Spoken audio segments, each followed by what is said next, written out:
And welcome back, everybody, to the 2024 PUBG Mobile Super League America Spring Season. Today marks day number 8. We are getting closer and closer to the final day, day number 15, and all 16 teams are feeling the pressure, especially to break into the top 4.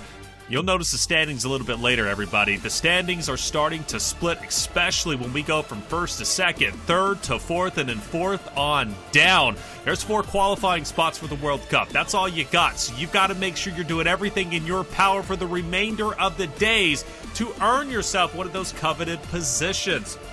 But the trash talk is heating up. We're seeing more body shots. We're seeing more energy. And we're seeing better and better gameplay. And today is going to be no different. I'm Taylor Reflections Over, your host, joined by Mustache Dave and Spider Tiff. Great to have them back. Dave, you are looking good. Loving the shirt, man. You always wear the most unique shirts. How you feeling? Hey, thanks. Feeling good, looking good, ready for 6 games here today, and double points, baby. Double points for Group B, so I'm looking forward to it. That's right, Group B going for their double points. You always know that's exciting. Tiff, great to have you back. How's everything been? Hey, it's been really stellar, to say the least, but hear me out. Apparently, I have missed a lot of insane action this week, so I'm excited to see if our teams can continue on and throw down, put a show for us, you know? You definitely have, and I know you've been watching, right? But it's a difference, right? Casting it for yourself. You're going to be losing your mind today because I was losing my mind yesterday alongside that of Hot Jukes and Enigma. Let's start breaking down what took place. FURIA was absolutely insane, coming up the leaderboard and really impressing everybody. In fact, they did so well, they jumped from around 8th place all the way up to 3rd place, and they separate themselves from 4th, which is iNCO. So where did they sit, right? They sit at a total of 51 points above 4th place. They earned a total of 130 points on their double point stay. Dave, they were doing everything right. In fact, they ended up getting 2 winner chicken dinners. Yeah, I mean, really, you can't ask for more on your double point stay. They took full advantage of that here yesterday. I believe they got a total of 92 points when it comes to the double points. So if there's ever like a team for these bottom squads to try to emulate here on their double point stay, FURIA is the squad. They are the squad, Tip. We look at the stats. I mean, the 122 eliminations, right? We're talking about 52 from just 6 and 7 to 2 front runners there. Archers in as well as Augusta, 54-44 eliminations respectively. These boys are on fire. They are 100% on fire, and I love that you brought up those 2 wins in game number 3 and game number 6 yesterday, both on Aaron Gale for 34 and 40-point game respectively. That brings them to the total of winning 6 overall wins throughout our game day series that we've witnessed so far. And honestly, there's only one team ahead of them, Reflections. It's Team Liquid with 8. I know. Team Liquid, right? Continuing to dominate, albeit they do drop down a little bit, but it is their double point stay. They're looking to catch up to Alpha7 if they can. And speaking of Alpha7, yesterday, they literally gave me some of the best PUBG Mobile gameplay I have seen to date, at least when it comes to America's spring season. They were on fire, and the guy leading the charge was Revo. In fact, he leads as the overall elimination leader. We've got Zarpatch on site to break it all down with Alpha7's Revo. All right, guys, here we are with Revo. Revo, bro, yesterday was insane for Alpha7. A bunch of points for the teams. You got 50 kills, and 24 of those were you. How are you guys feeling? It's a kind of a dumb question. Of course you're feeling great. You're feeling on top of the world right now. Tell me about it. We are feeling so good. We keep the focus on all the matches on the game and we try to improve all the matches so that we just keep the focus on the game and focus on the match. You guys didn't win a match yesterday, which is crazy, the amount of points you got, and still you didn't win a match. Does that stress you? Does that give you more pressure? You got second places, but... Yeah, we don't get the wins, but we're going to fix all our mistakes and fix for the next days. What mistakes? Bro, you guys are doing amazing. First place you ended up yesterday, so congratulations. Let's take it back. Alpha7 takes back first place over Team Liquid. We'll see how long that lasts, but for the moment, they're starting off strong. Revo, Dave, his stats are incredible. Alpha7 in general are just on fire. Oh, without a doubt, and shout out to Sour Patch on the ground, the boots right there. My dude's got the hard-hitting questions, and I love the context that, we're able to bring to the table and kind of get that inside look at how the players are feeling at land. But yeah, I mean, Revo, 92 eliminations. My homie's he's got 18k damage, all right, in total. I'm looking at the stats. Yeah. That's 5,000 more damage than Chief in second right behind him. Which is just insane to me, Tiff. I mean, you look down, you got 3 Team Liquid members, you've got Mafioso in 5th with Alpha7, but 92-64, that's how dominant Revo has been. He has more eliminations than some of the teams on the bottom of the standings. Yeah, when you start looking at it, and the entire Alpha7 roster has 259 elims across the entire days that we've witnessed so far, and Revo has 92 of them. I'd say that's a pretty standout player and definitely categorizes me for like a personal MVP kind of vibe. Also, we saw the double eyebrow slits, very aerodynamic. It must assist in the eliminations. I don't know. Maybe I'll show up with some slits in my eyebrows next. Really? You too? Huh? Look, Hot Jukes was trying to tell me yesterday. He's like, dude, you should do it. It's going to make you a better player. I'm like, well, maybe I'll be a better host, better caster, better talent. I don't know how the lady would like it. Just test it out. Test it out. And that's the big one at a time. What? Just one at a time. If it works for one, yeah. It should work for the second, right? Mm-hmm. It was a good day yesterday. Let's take a look at our standings, because as we've been talking about it, we've had some shakeups at the top. Team Liquid will drop down. Alpha7 will take over first place. Of course, though, you notice that fire next to their B under group. I gave you a lot to look at there. Hopefully you're following. It's their double points day today, which means I don't know how far they're going to go up, but they're going to go up. But Dave, FURIA, Death Wolves, iNCO Gaming looking good. Influence Rage, Royals of War, right? But the big story yesterday was FURIA. They jump up to third place, and they closed that gap between them and second place, and also created one between them and fourth. Yeah, I mean, FURIA today, not on their double points. They should just focus on maintaining, being consistent, getting these nice placement and elimination points throughout the day.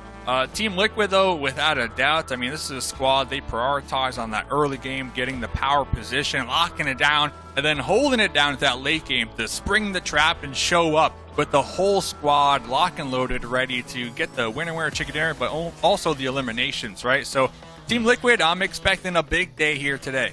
I am as well. Team Liquid's been so consistent. Will they be consistent on double points? We move forward to the second page, 9 through 16. Tiff, typically there's not a lot to talk about here, and it's all negative, but we've got some positives. E7 goes from being one of the most arguably worst teams we had this season to now a team that's now middle of the pack, and who knows how far they can go up. They're now in 11th place, and in fact, just 3 points behind the NA team of Hyper. Yeah, it basically, I think that's a solid start, right? If you are going to make a play to try and jump on to at least the top 8, and more frequently want to see you in that top 3 if you can, but as an org as a whole with your players, you can start feeling a lot more confident if you start playing well throughout the second week here. Now, granted, we do have some teams on this list that are going to be in Group B that have double points today that are almost in that last chance to make a stand, to be able to rack up those points, and that's going to be Bold, Super Lazy Reflex, and even then, All Glory Gaming, right, sitting there in 9th place. So if I'm one of those 3 squads, this day is kind of do or die for me as a whole. I really want to throw down, get those eliminations, just stay in your lane, play the long game, get your position in that end game, and just rack up the elims that way. Got to get it right. Elims are so important, and I've seen Team Liquid literally hold center zone, 0 eliminations up until stage 7, stage 8, and then finish with 10, right? That's how impactful late game performance can be. Team Liquid's got it. We have a lot of others that do as well. Be Bold is one of those teams who are going to get the double points today, who could very well make a tremendous impact. But Dave, let's go back to the bread and butter. Let's go into Team Liquid, because Team Liquid is the team today that should have the most impact as a whole. And before we start talking about them, we actually have Zarpatch on site to talk to Team Liquid's Chief. Let's hear what he had to say. Guys, here we are with Chief from Team Liquid. Guys, what are you planning to do today? Double points and get back to the first place on the table. O que vocês estão planejando fazer hoje, dando double pontos para ficar de novo de primeiro lugar? Jogar da mesma forma, é igual ela falou, nós vai procurar mais um pouco de kill, porque nós está pecando muito nisso ainda, e é isso. He says that they're going to play the same as always. They're going to try to get a bit more kills, but that they're not going to change anything. Let's go back to you guys. There it is, Dave. Keep everything the same. Don't change anything. After all, they're in second place, one of our top teams. I think that's a good strategy. Yeah, I mean, they got the game plan. It's working clearly. Today's double points, they all got fresh fades every single time, too. But, yeah, I mean, kind of going back to those players, just looking at the top 5 players on the overall elimination leaderboard, they're holding down 3 of those spots. So, yeah, the team, they're good at their gun skills. They're good at their map rotations, their game knowledge. Honestly, just stick with the plan. What got you here in the first place, then you should be looking pretty good on your double points day. You would hope so anyways. I know, Spider Tiff, I believe you were casting it today, maybe not, but Team Liquid on their first double points day, they were pretty much non-existent throughout the first 4 games. But the last 2 games, they scored 96 total points, absolutely blowing everybody out of the water. Hopefully Team Liquid gets an earlier start today than they did on their first day. Yeah, they ended up with 55 bonus points, I think, from week number 1. So that was pretty domination. But you're right. They were very lackluster throughout the first 4 drops. And then they come in the final 2 games, get back-to-back wins on Miramar and Erangel. And I was like, where was this Team Liquid the entire time? But then you have Dave talking about it. The entire match day overall that we've witnessed, if you have 3 of the Team Liquid players inside the top 4 on the total eliminations, all around similar damage, looking from 1,300 to 1,400, I'm like, okay, maybe you don't have just one star player. You have an entire team that can really bank on each other. And at these end games, when you're looking for the player advantage, I'm feeling comfortable knowing that if I've got 3 of the 4 players up in the final stages, that there's a good chance they'll be able to convert for more eliminations. Hopefully, we see another 2 wins for them today on their double points, but we'll just have to wait and see. Have to wait and see, but from Team Liquid, of course, we also have 3 other teams going for double points. And Dave, we've also have All Glory Gaming throwing their hat into the ring, a team that has definitely had their moments to shine. You go back to week 1, and I believe they had at least 2 winner chicken dinners. You go to week 2, though, and their best placing is top 4. So they've not been where they probably wanted to be. A large reason for that could be the vehicles running them over, but talk to me about AGG. Yeah, I mean, all these teams, right? AGG, Be Bold, SLR, these 3 squads in Group B, they definitely have the opportunity today to kind of play catch-up on the overall leaderboard. AGG, they had their moments last week, right? But still a squad that is just super inconsistent for me to start to get on the hype train, right? So hopefully today, with it being their double points day, maybe they'll make a come up and, breach instead of maybe that top 5. We'll see. But honestly, those 3 squads, they got to do something here today to get Dave cheering for them. That's TLDR. And that's the real prize, isn't it? Get Dave cheering from you. Well, I believe in Melgar. Pedrino has also been just constantly said throughout, AGG when they're on screen. They've been playing very well, those 2 individuals. We'll see if the rest can maybe step it up. In fact, I'll take a quick peek at the overall damage board as well as eliminations. I don't know if AGG's anywhere to be found down there, and only one, Melgar. Melgar is there.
right, guys, we got the PUBG Mobile Super League Americas. We are about halfway-ish through some of our stages. Late stage 3, Dave. We've seen some early action, and it looks like Alpha7 is off to a start. Revo really wants to break that 100 elim mark, eh?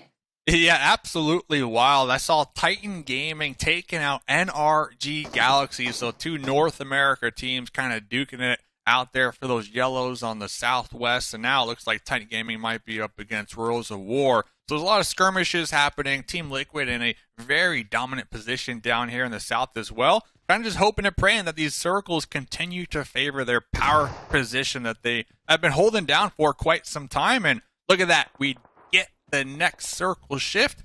Going to be centering up a little bit. Potato Hill going to be in play here, Tiff. It'll be really interesting for our teams that are outside of that circle trying to navigate their way in, because I'm considering there's still 14 of our teams still up in this stage, and you can already see a lot of our squads on the move, and Hyper will have to fight their way in. They've got SLR in their sights. Now, mind you, SLR in Group B with those double points needs to have a solid showing today. So far, 0 eliminations, but we'll kind of jump on board here with Koi as he navigates the realm in the vehicle to get ahead of our squad just off to the left.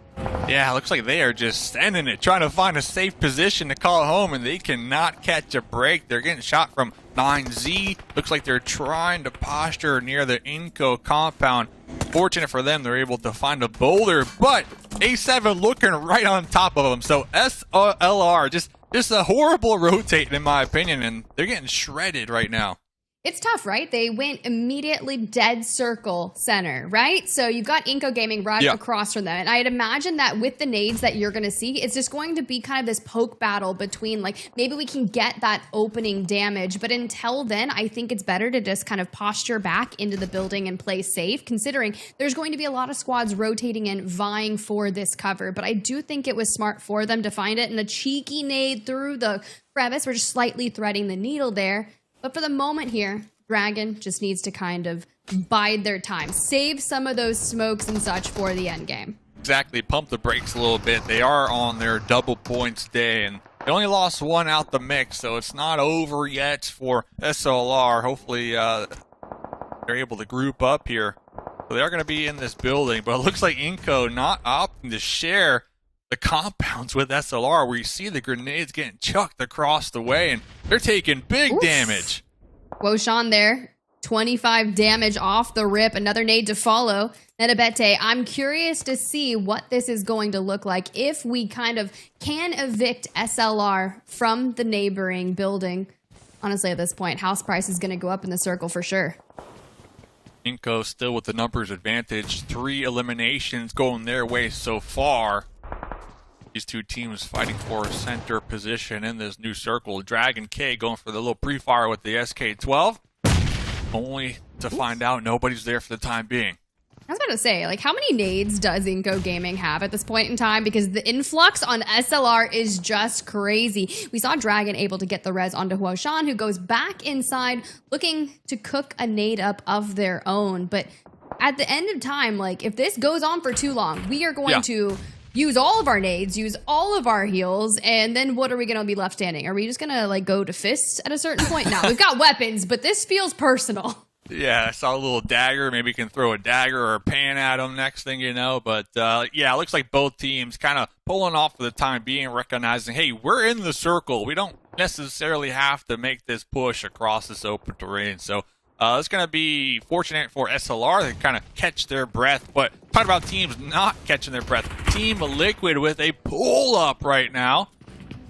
Looks like they have 2 of their squad mates knocked out in the process. Cardozan trying to toss a smoke to pick up Mythic, but Team Queso on the high ground. I believe, what is that, FURIA in the compound there, just sandwiched between multiple teams, and 9Z as well.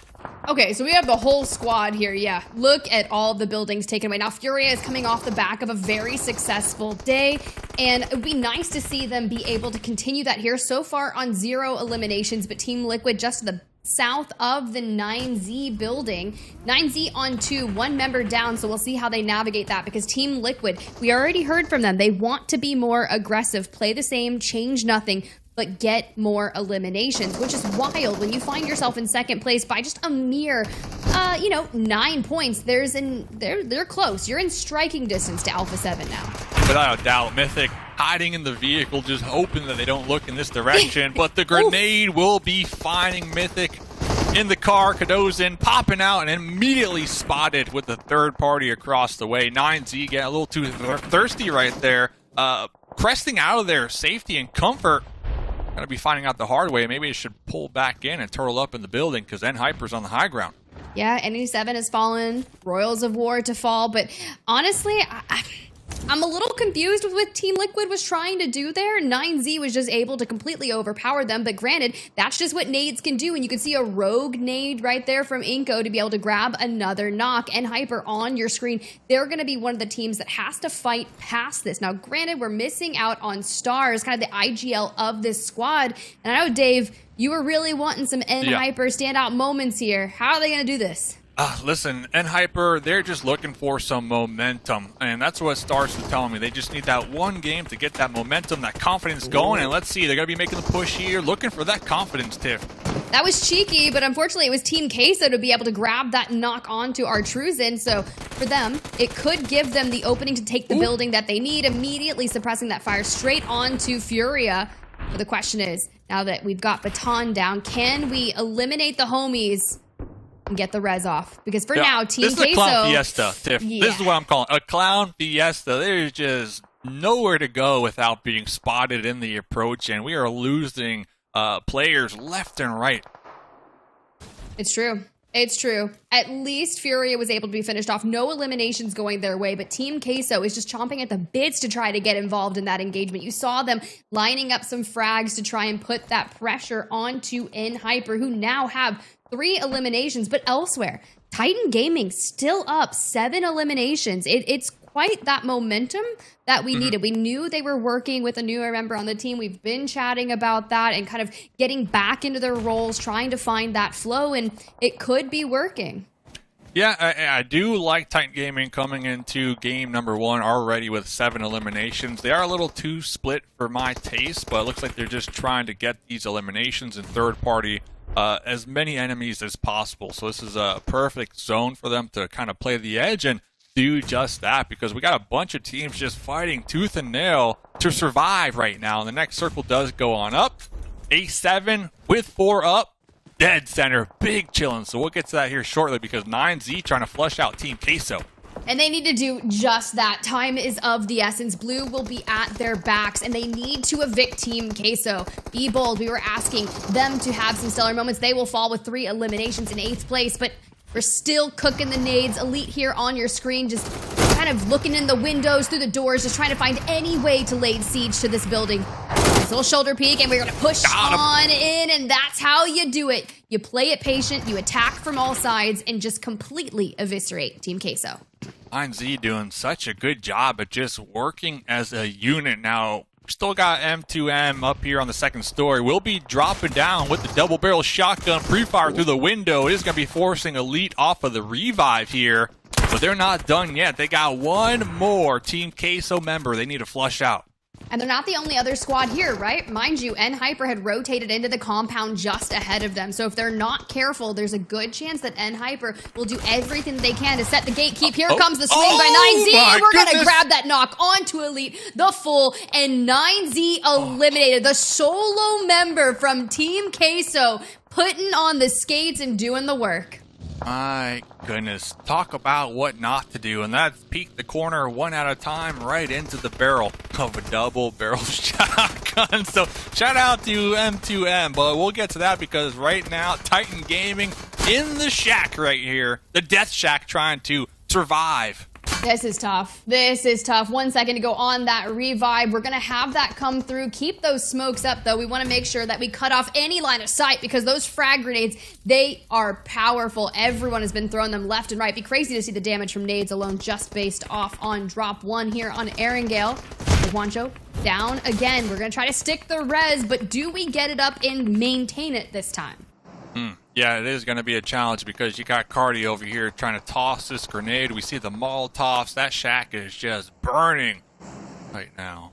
Cardi is just laser focused at the doorway. Titan Gaming, the duo, they don't need to move yet. Another one. But they're right there on the edge, and Cardi's got their name on the list here. He's just gonna use Cardi's every nade. He's over unlocked. there. Hey, does anyone have any more nades? I'm Yeah, really let me get him. I just need to get rid of this duo now before it gets too late. But you gotta think, All Glory Gaming, they're on their bonus points here. They have 4 eliminations. Everything's gonna hit that ×2. But Titan Gaming need to perform, right? They're coming into this match day in 16th place, 168 points. They have nothing left to lose. They can play however they want, be hyper aggressive, and at the end of the day, the only way they can go is up. But for All Glory Gaming, who is coming in at that 9th place, that is just waiting to break out of that mid-pack threshold, sitting at 259, they have to have about 40 points to jump into the next position, and that's what's so great about double point day. If they get 20 points, they've already encompassed that. So long as Influence Rage and like Royals of War maybe have a lackluster day, it really opens the door for AGG. Yeah, without a doubt, it's all about these double points. And AGG, they're looking a little thirsty. I'm starting to see some smokes get tossed out there. They might have been thinking whether they should close the gap, make the push, get those 2 eliminations. But that's an extremely risky play, especially with A7 right over there in those buildings with some potential sight lines. So AGG just going to be holding it down for the time being. They know that there's at least 1 or 2 enemies over there in that shack, so just make note of it and hope that that shack's no longer in play and they'll have to push out. So AGG and A7 kind of going back and forth right now with some shots across the way, but you're probably not going to get the confirm. But it is getting towards that late game, so it is going to be taking away their utility here. It's very tough considering one member of AGG is down. They're able to stick the res.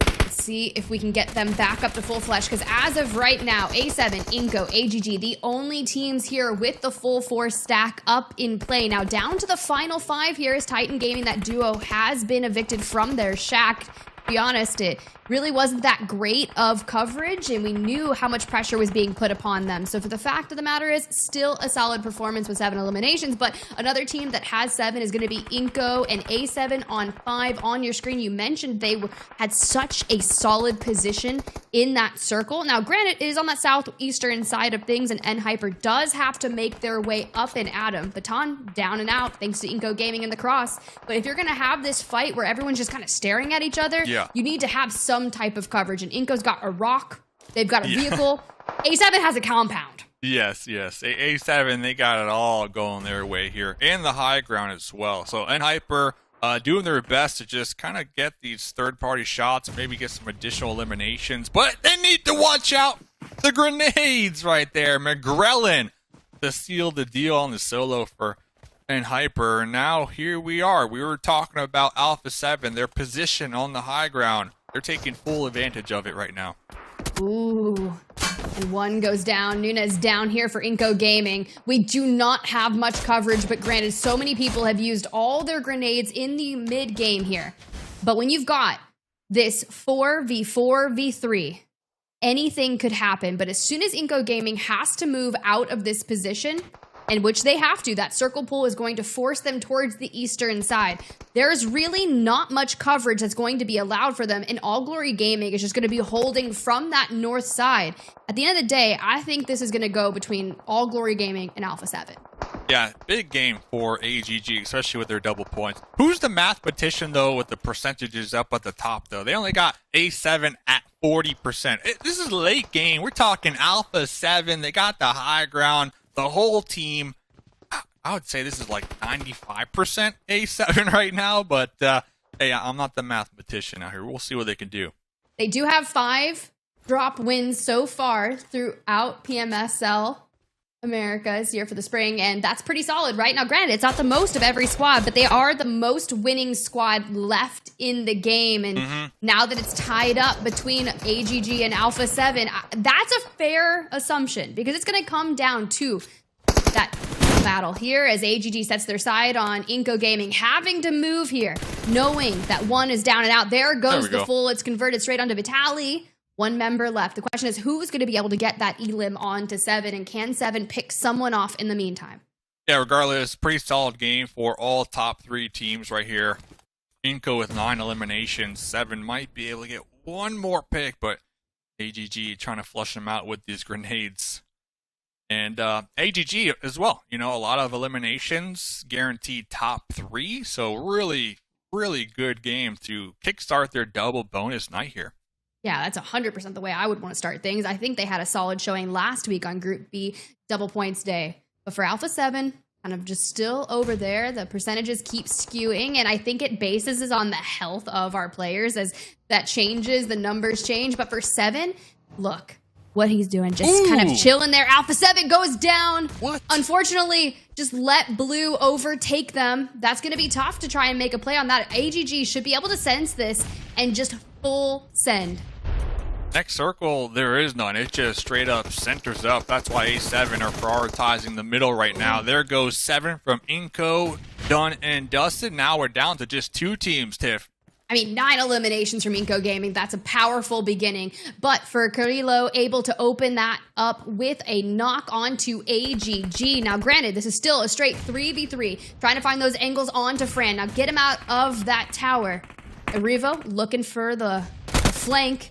The push comes in. Already had some fire shots early on with the nades. Yeah, Revo did grab that knock. That's huge. Oh, that Molotov forcing them to move from the tree, but A7 coming out on top. You pointed out Revo with the flank, just full-on aggression. This is the player. 90 eliminations, 18k damage done so far. You know for a fact they're going to want to seal this chicken dinner, and to make it even sweeter, they got a sick handshake. I mean, that right there, that is synergy, Tiff. We need one of those handshakes, all right? That's what we're missing out here. I'm enthralled right now. They just stand up, they hit us with a solid A7, baby! Hey! They got style. You know, where are the style points at?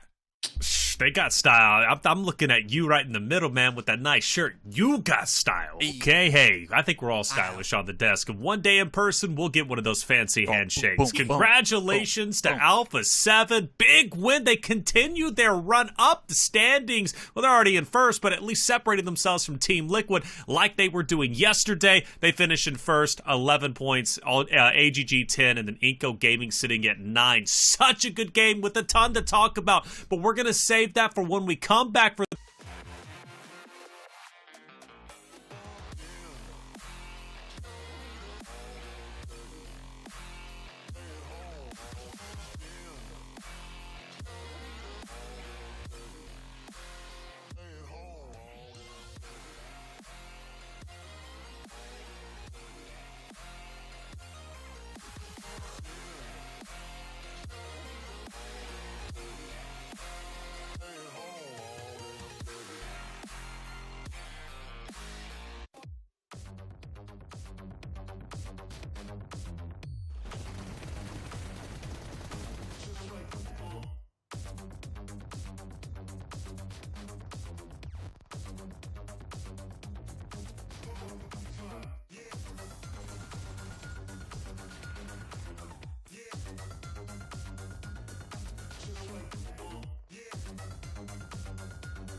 And welcome back, everybody, to the 2024 PUBG Mobile Super League America Spring Season. I'm Taylor Reflections Noble, joined by Mustache Dave and Spider Tiff, and we're about to hop into game number 2, heading into Miramar. Before we do, I promised you a recap. Let's head into it, because we had an excellent game number 1, with Alpha7 taking over the victory. 21 points they're getting, but AGG Dave stills the show in second, with a total of 32. AGG showing up here on their double points day. 32 points. Yeah, that's massive for them. I was looking at Team Liquid, man. They got wiped out real early on their hard crash on that building. Kind of getting sandwiched between like 4 different squads. I believe they only got 2 eliminations here. So Team Liquid, I mean, once again, we saw last week, a slow team to start to pick it up when it comes to their double points day. Tiff, I know we're about to drop in onto Miramar, but we'll just take a quick look. Alpha7, they're in first place. Team Liquid doesn't go very far, but game number 2, they're hoping they get a little bit more. FURIA still there in third, about to break 400. Hey, I was curious. Could we see someone break 500 today? And then look at our squads over here. All Glory Gaming, Be Bold, Super Lazy, Reflex. These are the teams from Group B. And despite having double points for SLR, Titan Gaming had 7 eliminations in map number 1 and was able to just really push themselves up. Now, granted, just a few more points, about 25, to get them up another head. But can they do it? All right, well, let's find out if they can. We're hopping into map number 2. It's on Miramar. Without further ado, Mustache Dave, Spider Tip, take it away. Let's get it, Dave. I do love me some Miramar. That plane line going from almost completely southeast straight up to northeast. Now, granted, or northwest. So we've had a lot of time doing these Miramars, right, Dave? And we've seen some really wild end games. We've had hardcore Western El Pozo zones, and then we've gone down to the beaches of the most far south. Now, what do you think we're going to see today? I want to see those two little islands on the East Coast. I think I've only seen that about 2 times in my whole life. So that would be pretty wild to get that cooking here in the PUBG Mobile Super Leagues America. It's always a fun match to see who could be the kings of the island. And, well, okay, circle number 1. It's in there a little bit. I don't really see it continuing the hardship that way, but there's hope for Dave. You love to see it. There really is, as our squads make their way in. FURIA has typically landed over by Portona, over towards that south, and they play around the bridge, loot kind of some compounds on the island. That'll be an interesting rotate for them. Now, granted, once they see this circle pop, I'm curious if they'll elect to just kind of put their feet on the ground right where they are. It looks like they will do just that. Death Wolves, though, are going to have a nice start to this, as well as Influence Rage that are going kind of up on that northeastern side of things. But for Alpha7, who typically lands all the way to the north, wait, Dave, look at this. 9Z getting into the early action. Yeah, it looks like Hyper trying to press the envelope here, get that momentum going. We saw last game they were able to get a pretty solid fight. Star looking for the rotate on the high ground. Got the UMP and a pistol. I mean, they are just completely surrounding at least these 2 enemies here for 9Z to hopefully get some early elimination points, because 9Z somewhat separated, but now here comes the other 2 squad mates on the hilltop. Yeah, I mean, 9Z has already put out 49 damage and looking for more. Stars around the vehicle. Can Simple grab that angle? Sometimes you just got to bring the shotty, close on in. Elite did it inside, and, well, we've already got some trades moving through. There it goes. Stars down and out, and Hyper starting to fall apart, but inside the building, we have a big 1v1 out here on the balcony. Can FS push the issue? The res trying to come through, but just wait for this peak. Nice little lean peek right there with the UMP, but we are going to be running out of ammunition. We do have the Winchester, though. Love to see a shot from that bad boy. A little bait bolt right there. But it looks like the revive was successful. Connor.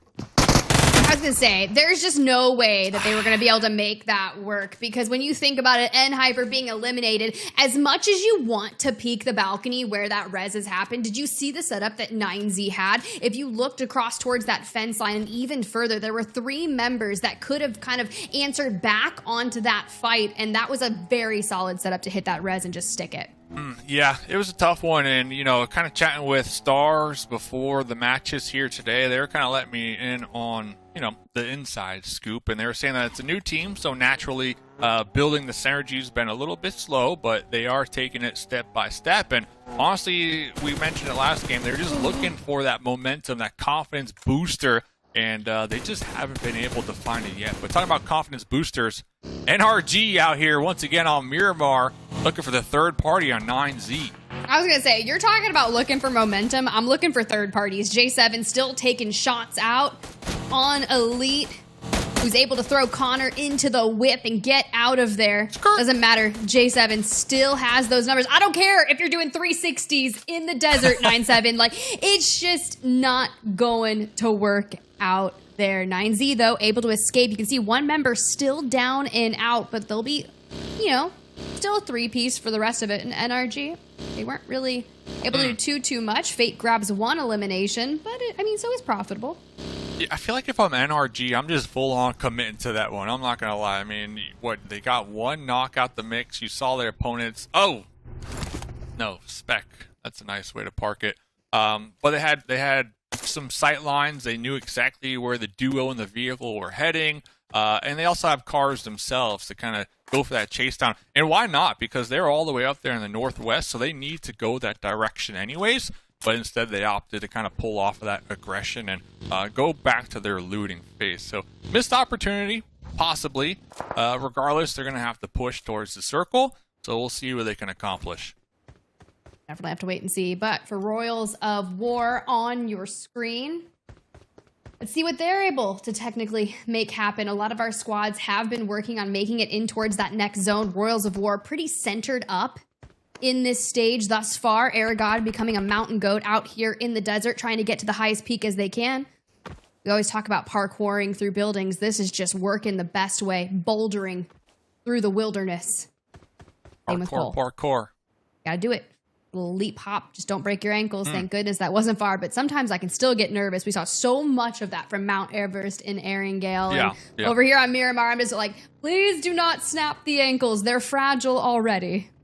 Yeah, Royals of War, interesting squad. I think yesterday, pretty solid day, people would say. And talking to Revis as well, kind of noticing that some teams do play differently on their double points day. So with that in mind, they're just looking to play consistent themselves and not change up too much, and just always kind of have their eyes peeled and their ear to the ground, just in case one of these double point teams go for something unorthodox and try to slay out on their double points day, right? So I love just talking to players and getting their insights, because some players believe one thing while the others believe another thing, right? Then when it comes to Revis, definitely recognizing that these double points, the format, does change up the pace of the lobby here a little bit. It really does, especially like when you think of last time Group B had double points, Team Liquid. Like, yeah, when they opened up in those final 2 matches, they really threw it, but okay. I love the peaks there. I love the shots, especially here from Entity 7, who started really finding their flow state yesterday. But for now, just a couple pop shops, then we're going to pop into the vehicle and maybe move on through. Now, granted, this squad is also quite centrally located in the circle, similar to Royals of War and iNCO Gaming, who has found themselves across from them. Now, it's funny, right? We keep seeing iNCO Gaming, we keep seeing other squads trying to take buildings that are located nearby them, but this battle will probably last for a while. Yeah, definitely going to play out a little bit here. And you know what? There's 2 different ways to look at it. There's teams that you're all for. You want them to find a compound dead center, turtle up, and play for that late game. But then there's teams that are at the bottom of the leaderboard that are also doing the same thing, when, in my opinion, they should be a little more proactive. They should be looking for these early team fights to kind of flex their muscles, flex their skills, and possibly get some elimination points underneath their belt. So it's always, interesting to kind of see the different play styles, especially when looking at the overall leaderboards and kind of deep dive to see if it changes it up just a little bit. But E7, I'm going to call them the zone whisperers, honestly, because they're so good at positioning. They just need to close it out. They definitely do. NRG, we had recently tuned in with them at the early start where they were third partying onto 9Z. You can see they're still out in blue, looking for a straight rotate, which will be nice to get them on the northern side of zone. But SLR, kind of on that left side of the screen, is in the mass exodus from the west. 9Z, the duo that's left standing, Elite and Connor, are going to be the furthest out west. SLR, and then you even have Titan Gaming in the fray. But that's not all. Like, we've got a lot of stuff going on through here, and they're going to eventually rotate straight into the buildings that E7 are trying to hold, because that's where the circle is pulling. You mentioned it, they're the Whisperers, and they are going to be able to gatekeep these squads if done right. Yeah, I would hope so. But going back to just E7 and deep diving their strategies here the last 2 weeks, they'd probably want to avoid it. That's just because that's what we've seen from them, right? If this was like a Team Liquid, you bet they would be gatekeeping everybody on the edge of the play zone. But E7, they're a more passive squad, so want to see more from them. We'll see, though. We'll see. Titan Gaming, though, you made a great point. That great migration kind of getting intertwined with SLR. I believe SLR are going to be pulling off of that one, going for that ultra-wide rotate, hugging the blue zone. Might be seeing them in the north here very shortly. But all things considered, I mean, looking around, Royals of War just straight up dead center. FURIA with a very dominant position in the south. A7 finally making their approach in, and of course, we're still looking at Team Liquid. Double points day. Really didn't see much from them here in game number 1. Currently, they're going to be pinned down from Royals of War. Yeah, Cole, on your screen here, is able to find some angles. Like, there's one thing that's to be said about bringing yourself up into the mountains, the angles that you can work with, the information that you can gather all around. It's pretty nice to see. Now, You start thinking about all the teams that have made that massive migration out from the west. We also saw Alpha7 moving in towards the next circle on your screen. They're going to be approaching from that south side with very little resistance. Titan Gaming, though, still wanting to make a play. You can see they've got a couple members just up past. Messing around there with SLR inactive on your screen, though. Can we take angles, or are we just going to keep focusing on the task at hand?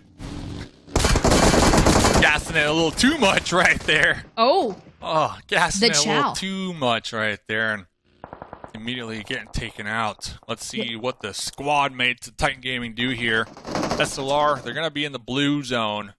Going to be hurting just a little bit. It's stage 2, so it's not going to be applying too much pressure. Titan Gaming, though, losing 1, and we got to keep in mind, we keep talking about like the great migration, all the teams trying to make their push into play zone. We see iNCO out there in the distance as well. iNCO, a very aggressive squad, so if they hear these shots, they might opt to third party as well here on this Miramar map. See, Dragon still down, got picked off from a Titan Gaming member. Not sure what they're going to be able to do to make that happen, because you've got Koi and Woshan that are just popping in the vehicle. Are they going to run this thing out as a duo? Look at that circle all the way to the they east, got them all up. We made a huge reset there. Actually, we do have all 4 members. Okay, SLR, we love to see that. All 4 members saying a dream to continue to survive here in game number 2. They just cannot catch any luck with these circles. No. Going for the quick gas up. Looking at the med situation, the utility Dragon, they've been into their last bandages as well. So if they get taken down from Papa Blue, that's just going to be unfortunate. But going back to Titan Gaming, looks like they're going to be up here on the high ground. Entity 7 in the mix. So it's going to be on the edge of the west side of this new play circle. Yeah, well, last time we checked in with Entity 7, they were sharing ground nearby iNCO Gaming, just kind of the street separating the two from their compound. Now, granted, the circle pulled further eastern towards them, and they had to make that rotation over. There was a squad there that had already rotated further in, and Be Bold will hold that next area ahead of them. You can see them on the screen here with the blim right away. Now, the thing is, we still have all of those teams from that western side. You can see FURIA, R2s, already getting into the mix, trying to gatekeep SLR. Instead of rotating straight west, they just kind of went all the way north for the long haul of a wrap. And even a little bit of Team Queso just out there. You can see Petra K over there to the left, but just kind of minding their own business, looking for information. But FURIA, they want eliminations. We don't care about info. We'll get it as it comes through. We're just out here trying to hold. Definitely hungry. And M2M, last match, by the way, just solid performance from them. Their teammates were all eliminated, and they were forced to play that solo role and still got a squad wipe out the mix. So my dude is definitely feeling it here on this match number 2 here of Miramar. Probably looking at their squad mates like, hey, I need some help this time, fellas, or I can't be the only one getting these eliminations here while the spectators are watching. So it looks like they're going to be able to pull back towards their squad mates. They're kind of like in a little triangle right now. You got Team Queso in the south as the tip. You got A7 and FURIA, the death triangle, I'm going to call it. So we'll see if any of the team opts to rotate through that. But iNCO right now in a battle with AGG. Gaming had a nice start in drop number 1, but you can see Fran able to knock one member. 7 grabs the trade, and we are just kind of trying to crest the peak of this hill and look for Eagles. But when Pacino's got a shotgun and grabs another knock, this is a bloodbath right here. Very low health, about 50% of the way. We're going to pop on into the vehicle, seek for a reposition, but this is just chaos, bro. Yeah, popping back to get the heal, hopefully avoiding the shots, but they recognize that, hey, he's leaving right there. But fortunate for them, one of their squad mates are in the smoke, going to be cresting out the soft cover. Surprise, they said, with a nice little connection right there. There we go, Fran trying to crawl back. It'd be a shame to see them kind of drop out of this. AGG on their double points day would like to go in with the full numbers, but I just don't think that's going to work. Fran down and out. AGG now left to be a trio. See ya. Did good. Justice for Fran. Did good. We still got E7 out there, too. Just in the mix. E7 looking at their eliminations. None so far. They only got 200 damage done, but they're going to be forced to actually take a fight here because one of the squad mates from AGG doing some scouting themselves is going to be pulling right on the doorstep of E7 here. AGG, I mean, these other two squad mates still in the back line as well. Not really able to provide the support to their scout up here, but E7 just continuing to play these zones. You know, the zone whisperers, we're going to start to call them here.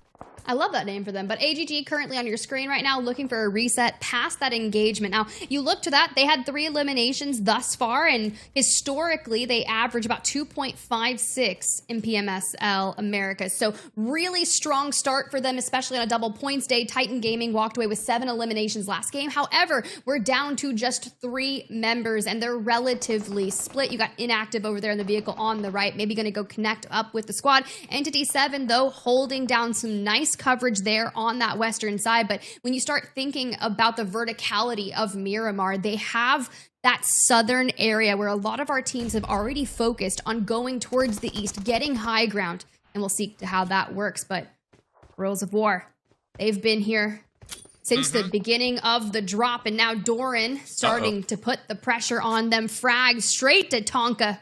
Really connect.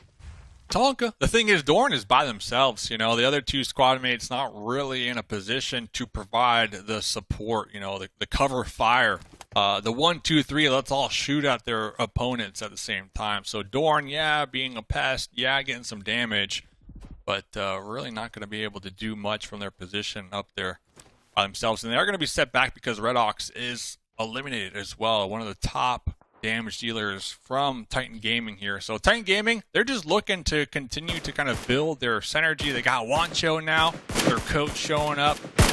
So hopefully that new dynamic here this week will be able to help them out. I mean, it looked good in drop number 1. So far, 0 eliminations, but they've got people in their sights, so have no fear. AGG on your screen, and NRG getting into that engagement with Be Bold. You can already see Malaz going down, Spec disengaging. It doesn't matter. iNCO Gaming has fallen. J7 and Spec. Last standing for NRG Galaxy, able to grab 3 eliminations. And when you start thinking about this is a squad that has just breached that 200-point threshold that averages about 3 eliminations per game already. So anything that they grab prior to this towards the end game is just going to be that above average performance. And when you see that circle pop and start pulling back to them, this is what you need, especially if you're going to be running as a duo. Just kind of bunker up and withhold the storm of Miramar. Yeah, I totally agree. And Spec, as like an individual player here on this tournament, has been doing pretty solid for themselves, but it's just a matter of like pulling it all together when it comes to NRG and just playing as that unit here. And hope that's what we'll start to see from them, as they do have a couple eliminations going their way, like you mentioned, with only a duo here. Still 14 teams to go. We got about 15 seconds until this next circle closes on in. Titan Gaming up here on the high ground, long range. Going to be looking at AGG down there. Keeping them pinned down for the moment. But Team Liquid, once again, just prioritizing these early to mid-game power positions. They lock it down, and they show up in the late game healthier than a horse. And we'll keep tabs on them because FURIA might be pushing A7 here, or at least investigating. Yeah, they're definitely pushing here, Tiff. They're sending it big time. They have to. They've got to get towards that next circle. When you've already got one down, and Adrian Artruzen, Mikowski here is going to have to hold the fort, but Adrian goes inside, gets leveled, and now left to a duo for FURIA. At this point, it's kind of like hop in a vehicle, ride it out, maybe look for some kind of placement points, because elsewhere, this is just a fight that did not go your way.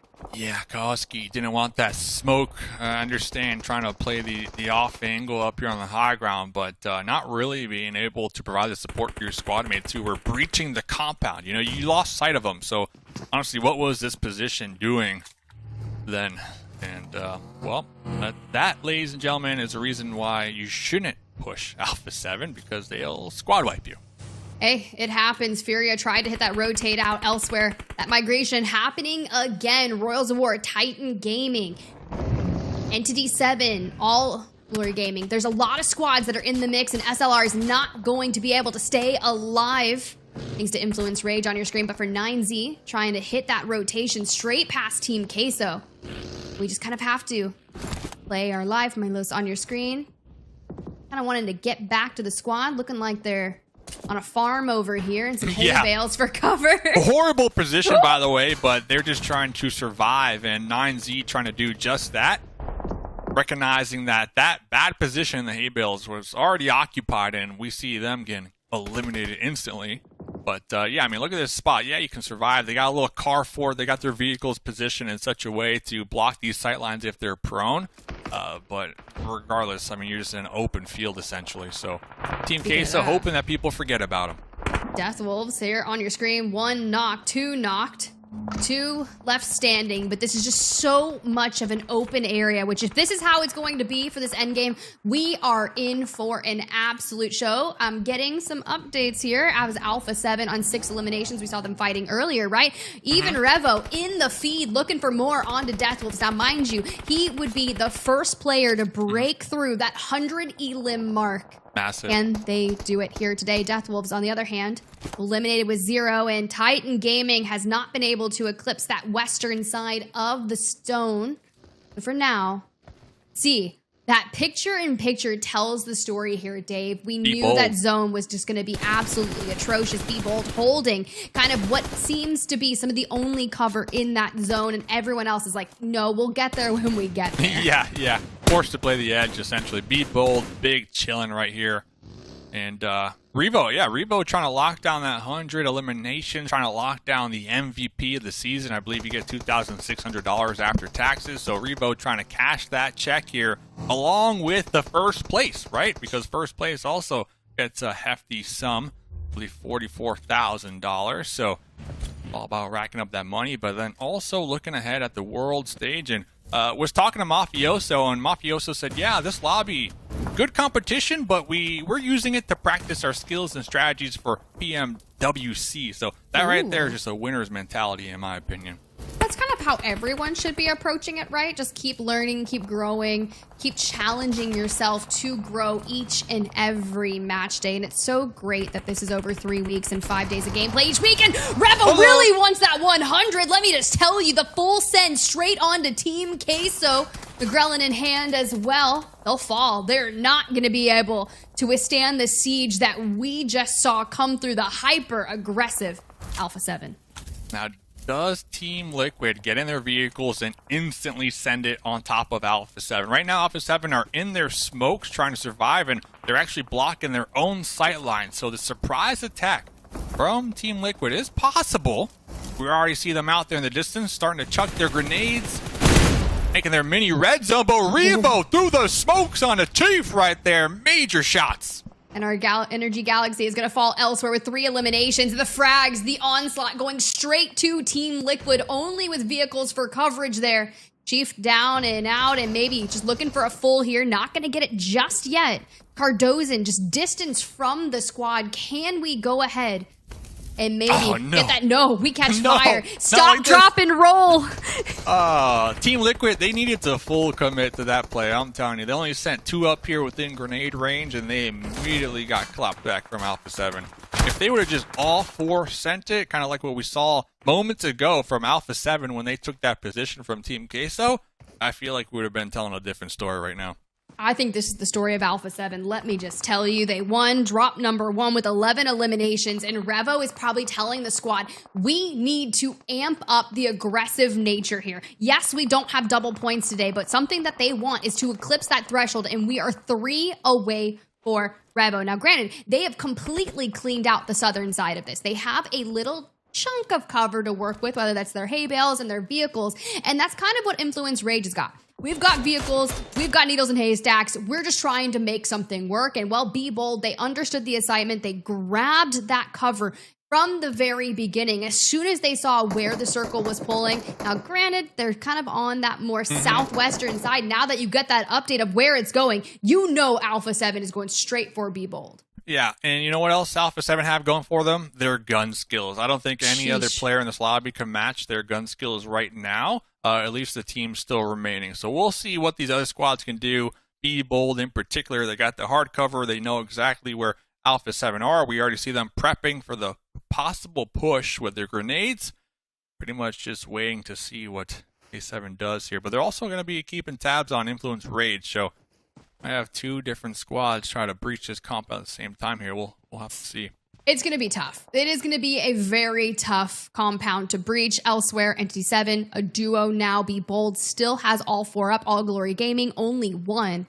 But Alpha7 on 11 eliminations for this match. They pretty much tied what they got in drop number 1 on Erangel, where they won. And we still have 15 players left standing. 11 potential eliminations for Alpha7 and Influence Rage setting up for that battle there. Able to find the solo on All Glory Gaming, and they want to make a play here. Oh, nice grenade to stop the push, because guess who's knocking at your door? That's going to be Alpha7, baby. Be Bold is like, nah, we don't want Revo to hit 100 actually, so we're just gonna throw nades. Better late than never. Now a trio for Alpha7 in this big fight here with Be Bold in their compound. Can you stave off this push? Can Carrillo, Mafioso, and Magellan find an opening? You can see, runs in, cooking that nade, and it hits once again. Man, dude's got an arm on him. This is wild. I want to see what Carrillo does. Carrillo has the MG3, the squad wiper, and we already see them popping up here on the high ground. Mafioso, their teammate with the UMP, but David looking to seal the deal, looking to avoid these shots from the MG3. Nice little trade right there, and Be Bold wiping out Alpha7. A really nice push there to hold off on that. Franco last aside for Entity 7 here, and here comes Influence Rage looking to clean house, and they do just that. Down to our final 2 teams in a 3v4. What is our squad at Influence Rage going to be able to do taking on Be Bold? Now, granted, Be Bold here. Yeah. Double points. Double points. They had the compound. They just took down the gun skills of Alpha7 that you were talking about. But Influence Rage, they've got player advantage, and they've already hit double-digit eliminations. Be Bold has positioning. They have coverage to work with. My question is, do they have enough nades post-Alpha7 engagement to be able to really open this up with the brunt of that damage towards Influence Rage? Yeah, LaRosen's position is going to be crucial here for just kind of getting that intel and relaying it back to their teammates here. 7 seconds to go. Next circle going to pop, and I love that you pointed out Influence Rage. They got the terrain to work with. They got the dips to work with. They have a lot of room to really maneuver out here. 10 eliminations going their way as well. Got a little soft 2-2 split just looking in here. And a crate as well, level 3 gear. So they're going to be pretty healthy here. But another solid game for Group B. Be Bold, double points. We saw last game another team coming out on top, AGG, double points. So it's been a pretty good double points day so far.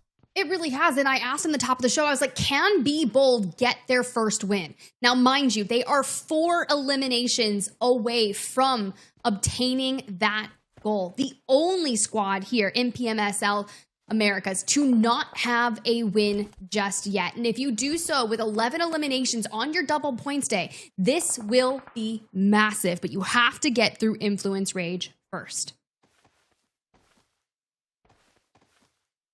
Just pretty much buying their time, waiting it out, anticipating the final push here. It just straight up centers up from here on out. It's very true. It's a big standoff here in the Wild West of Miramar, and it's totally the East, but the Wild West sounds so much cooler. 6 nades in the hand of Little Boy. Law in the vehicle. Starting to try and find an opening here.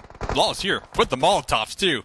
Yeah, David hits all the damage. We're going to have to try and heal up 2 more seconds. Can Law close in the distance? No. We're still cooking grenades. We're still throwing it. It connects. Plenty of heals, though. But if they keep at it like this, we need to suppress that fire. Someone has to cover for David here. Let's see what they could do here. Allowing Law to take this position was massive for Influence Rage. Be Bold didn't take any shots. Now we got the little ridge to work with. Law was able to get some nice damage on the board with their Molotovs and the grenades. Med's going to be low here for Be Bold, and now it's just a firing range for Influence Rage to pretty much gatekeep Be Bold from repositioning because the blue zone is now closing. Kind of crazy, right? When you have to go into that without coverage. Law on the opposing end of this. David needs to take this win. We peek. We take too much shots from the outside. The Law actually goes down. Little Boy down as well. B-Bold so close to their first potential win here. Federal grabs that initial knock, and now David goes down. It is all on the hands of Diego here for Influence Rage to turn this around for themselves. Go into that picture-in-picture. Can we do it? Do we get that initial win? B-Bold with their first win of PMSL Americas. Be bold, baby. It was getting close. It was close with Law taking that position right there. I was getting a little nervous for them. Not gonna lie, Influence Rage, GG, second place, 10 eliminations, 2,200 damage done. But be bold. Winner, winner, chicken dinner, 11 eliminations, double points day. They're chopping it up here, Reflections. Chopping it up indeed. Be Bold is on an absolute terror. You know, game number 1, granted, not the best placing, finishes off in 8, so they do get some of the residuals from their placement anyways, but 3 eliminations. So that's all right, but the game 2 is stellar, right? They head into Miramar, 11 eliminations, which will match that of Alpha7 from game number 1 in Erangel, but the difference is, well, they're getting double points today, which is huge. Be Bold was a team that was on my radar the start the day, and Tiff, they were on the radar for a reason. Let's see how far they can go.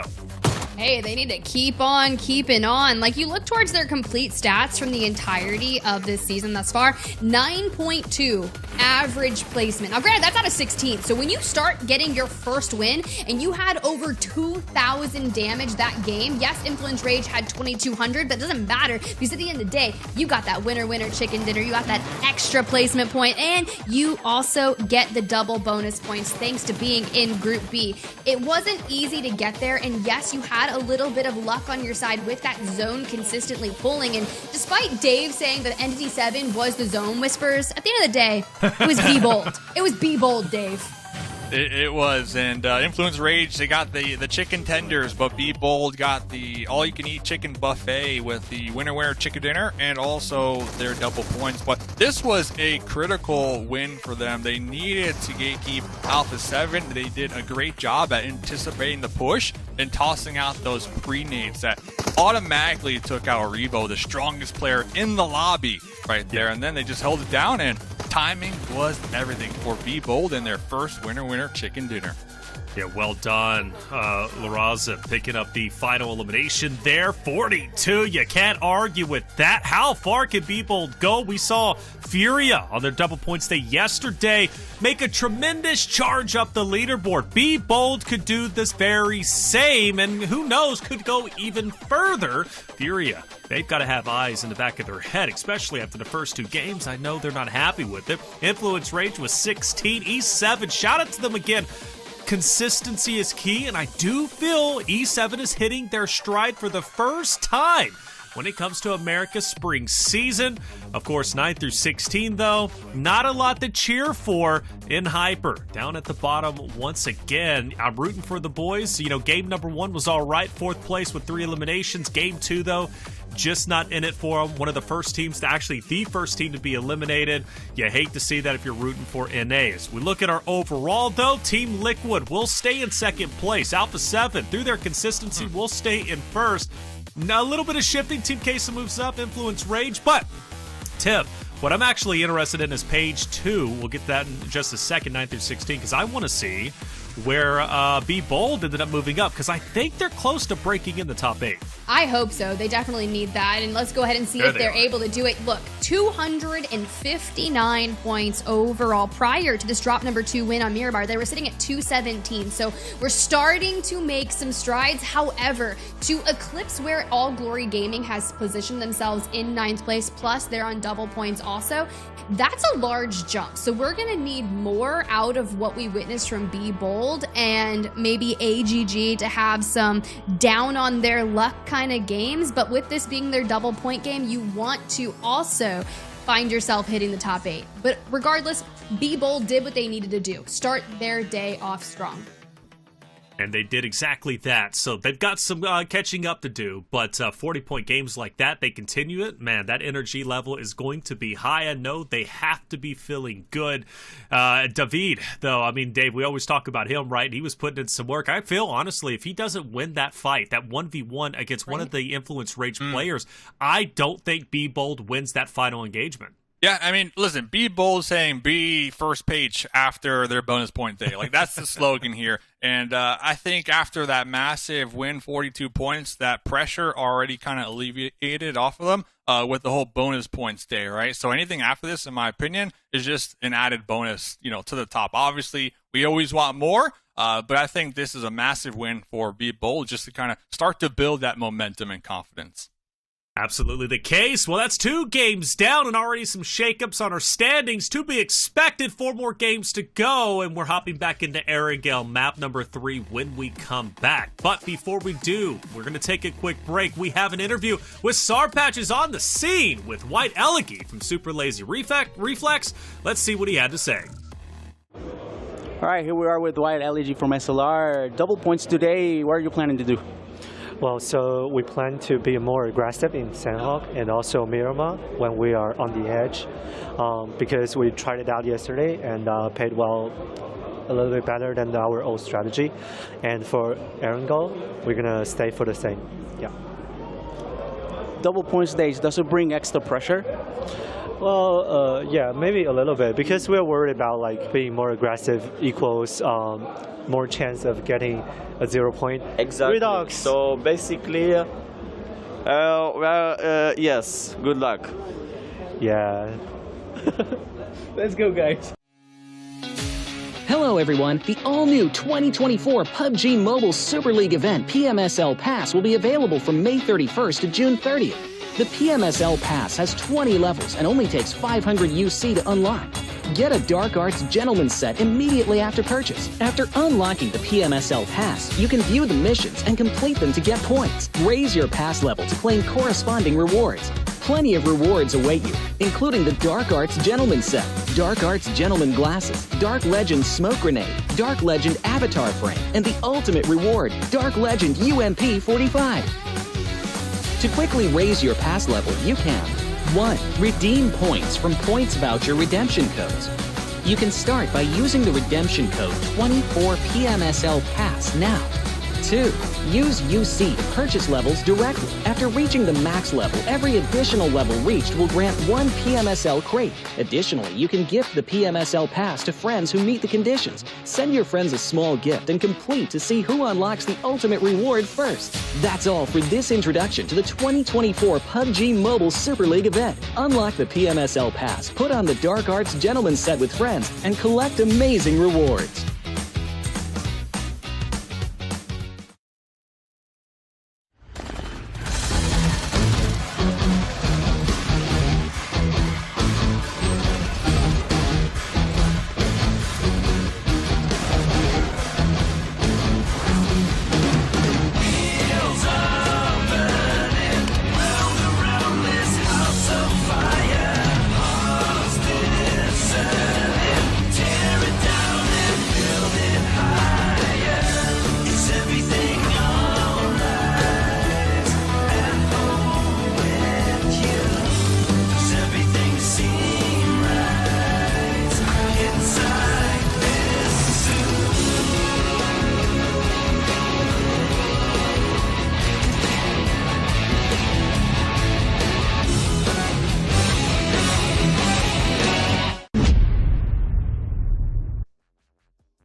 welcome back everybody to the 2024 PUBG Mobile Super League America Spring Season. I'm Taylor Reflections Noble, joined by Mustache Dave and Spider Tip, about to hop back into Erangel where we started. Alpha7 getting a winner chicken dinner plus 11 eliminations, matched by Miramar Performance, a Be Bold getting their first ever win. You gotta love to see that. They've been working hard to get to that point. They finally do, and just in a nick of time. So much ground to cover to break into top 8. I think that would be a big day for them if they were able to do so.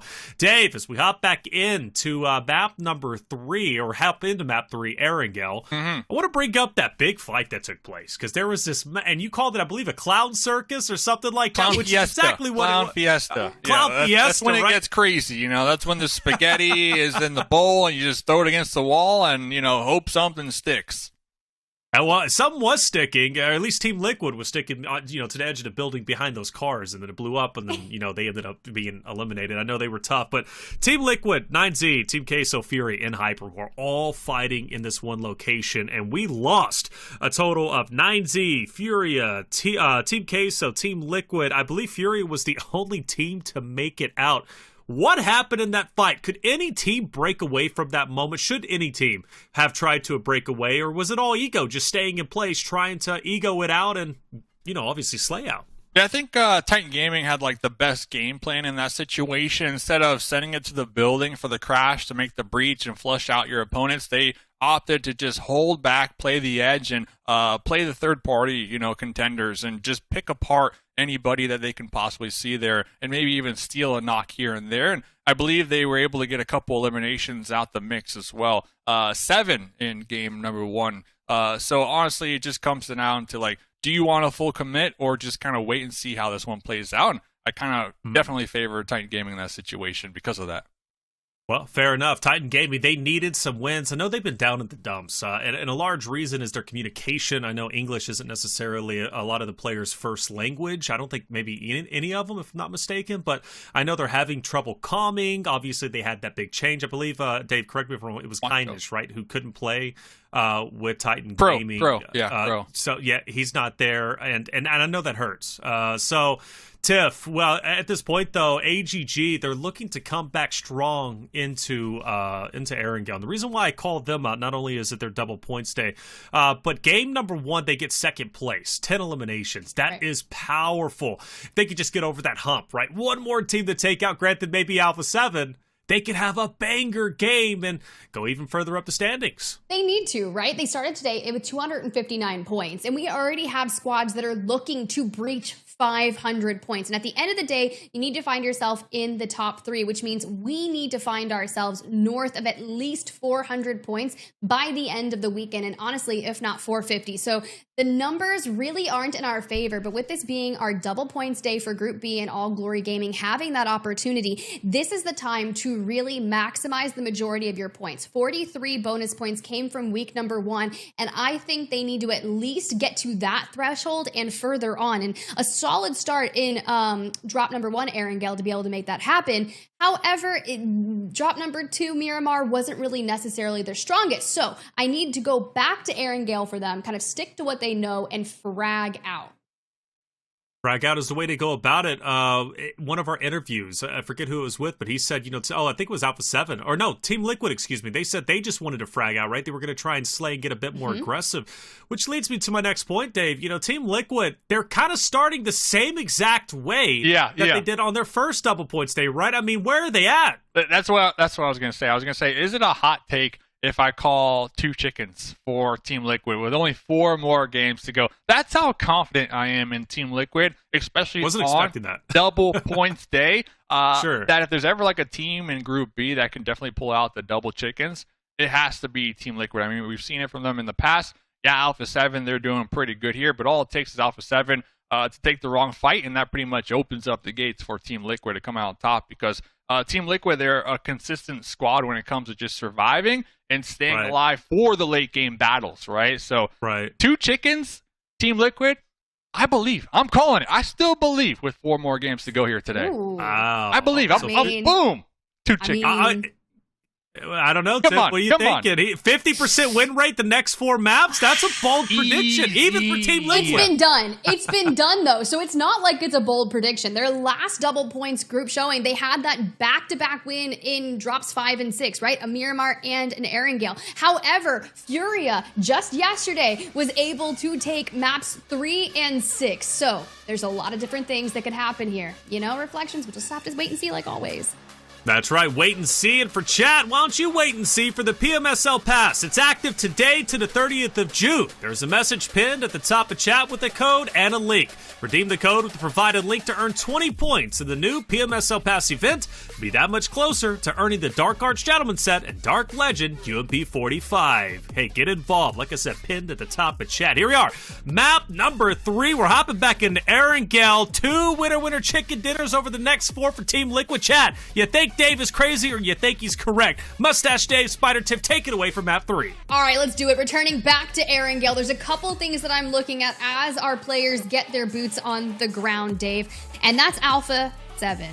489 points coming into drop number 3. We're 11 points away from breaking through that 500 points mark and trying to put at least a 50-point differential between them and Team Liquid. Yeah, I mean, Alpha7 is such a good team, and we keep talking about Revo, one of the highlight players from the squad. I know Team Liquid, they got 3 out of the top 5 when it comes to damage and elimination dealers, but right behind Ayala, you got Mafioso, right, in 6th place, Margarella in 7th place. So they're also putting up the numbers. Carrillo, I believe, in like 8th place on the overall damage and elimination leaderboard. So just the whole squad in general, all putting in equal amounts of work, and it's just like a well-oiled machine at this point when we're looking at Alpha7. So Alpha7, a contender to be scared of if I'm anybody else, but if we're bold last game, like taking out Alpha7, that's a confidence booster in its own right. And honestly, some of these squads at the bottom leaderboards, like that might be all they need. Maybe not necessarily a chicken, but just wiping out Alpha7.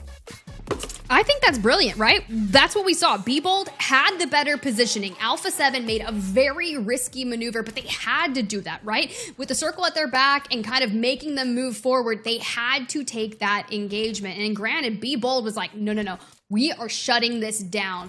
But at the end of the day, we're looking for 100 elims for Revo. We're looking for the potential of 300 total elims, 500 total points for this far. This is a big day for them to eclipse a lot of monumental thresholds for PMSL America's Spring.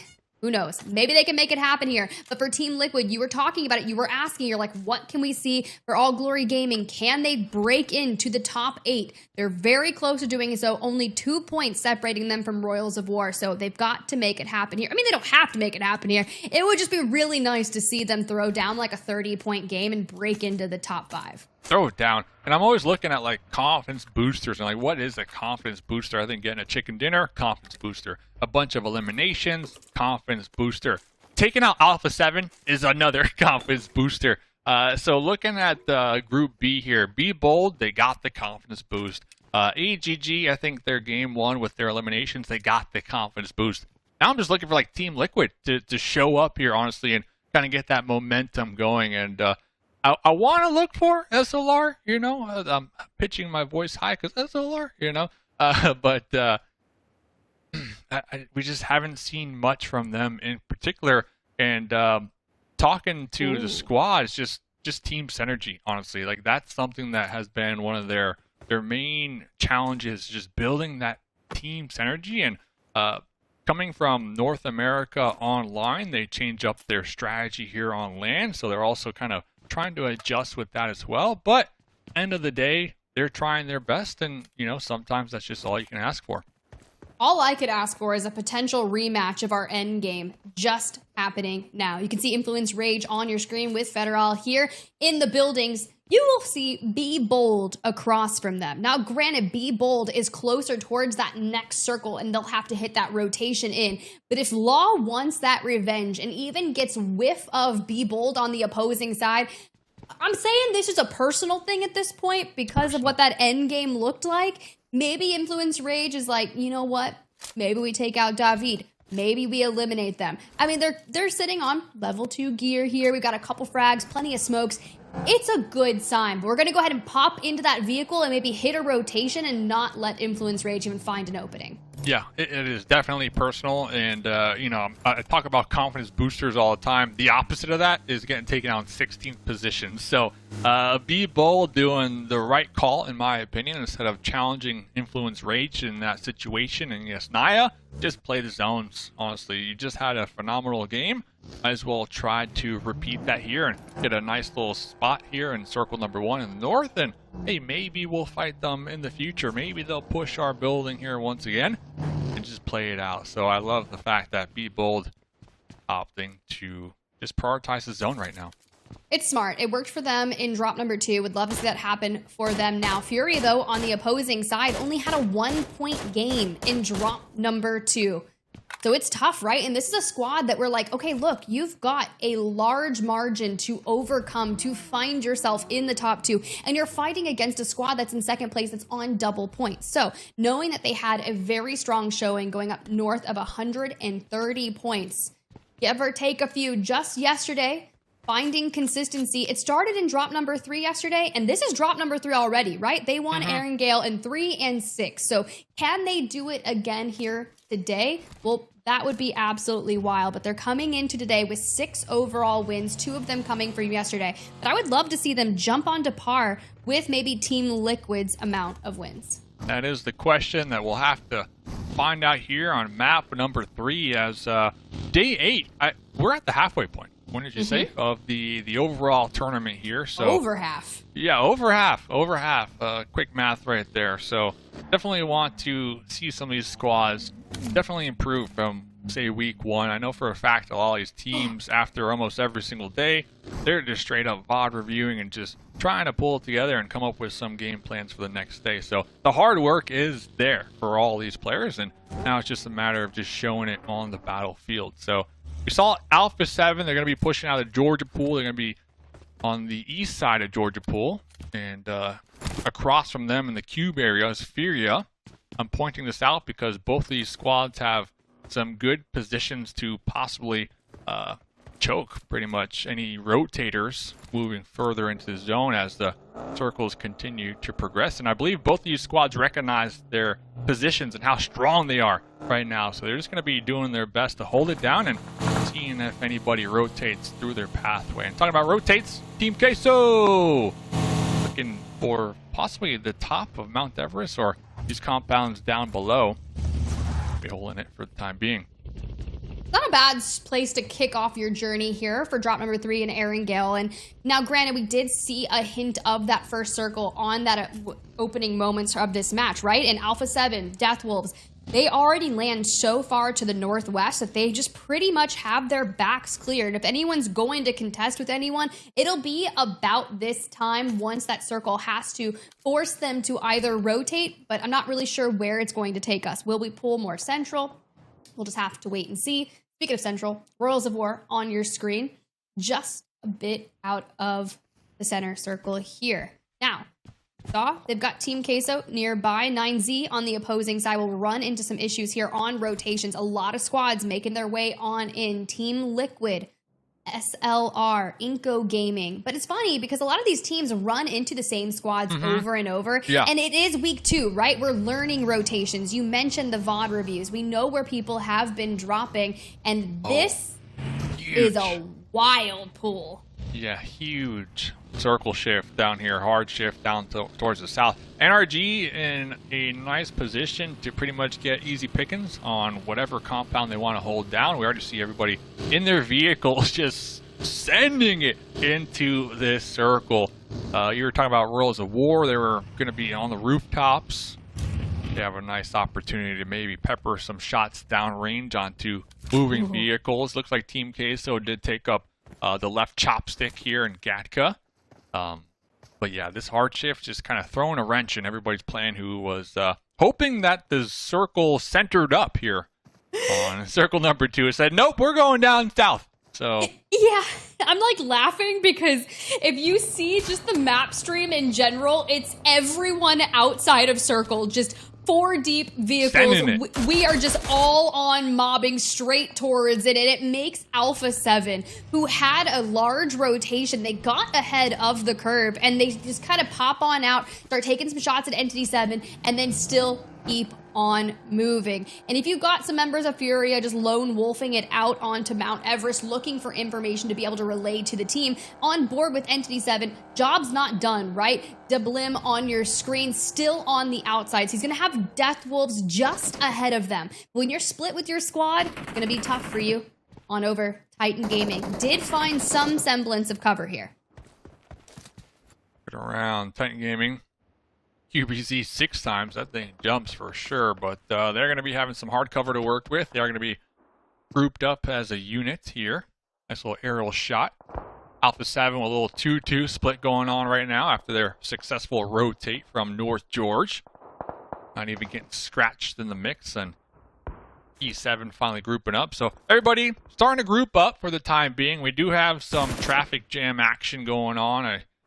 Down there, and Hyper still in the blue. Looks like Team Queso running parallel, trying to pretty much overtake them in their fight to grab a position in the circle. But looking at Mafioso, the 8 times, the mini, my dude zooming on in. But here's N Hyper talking about a team that has been just on the struggle bus here so far during this event, trying to pull it together.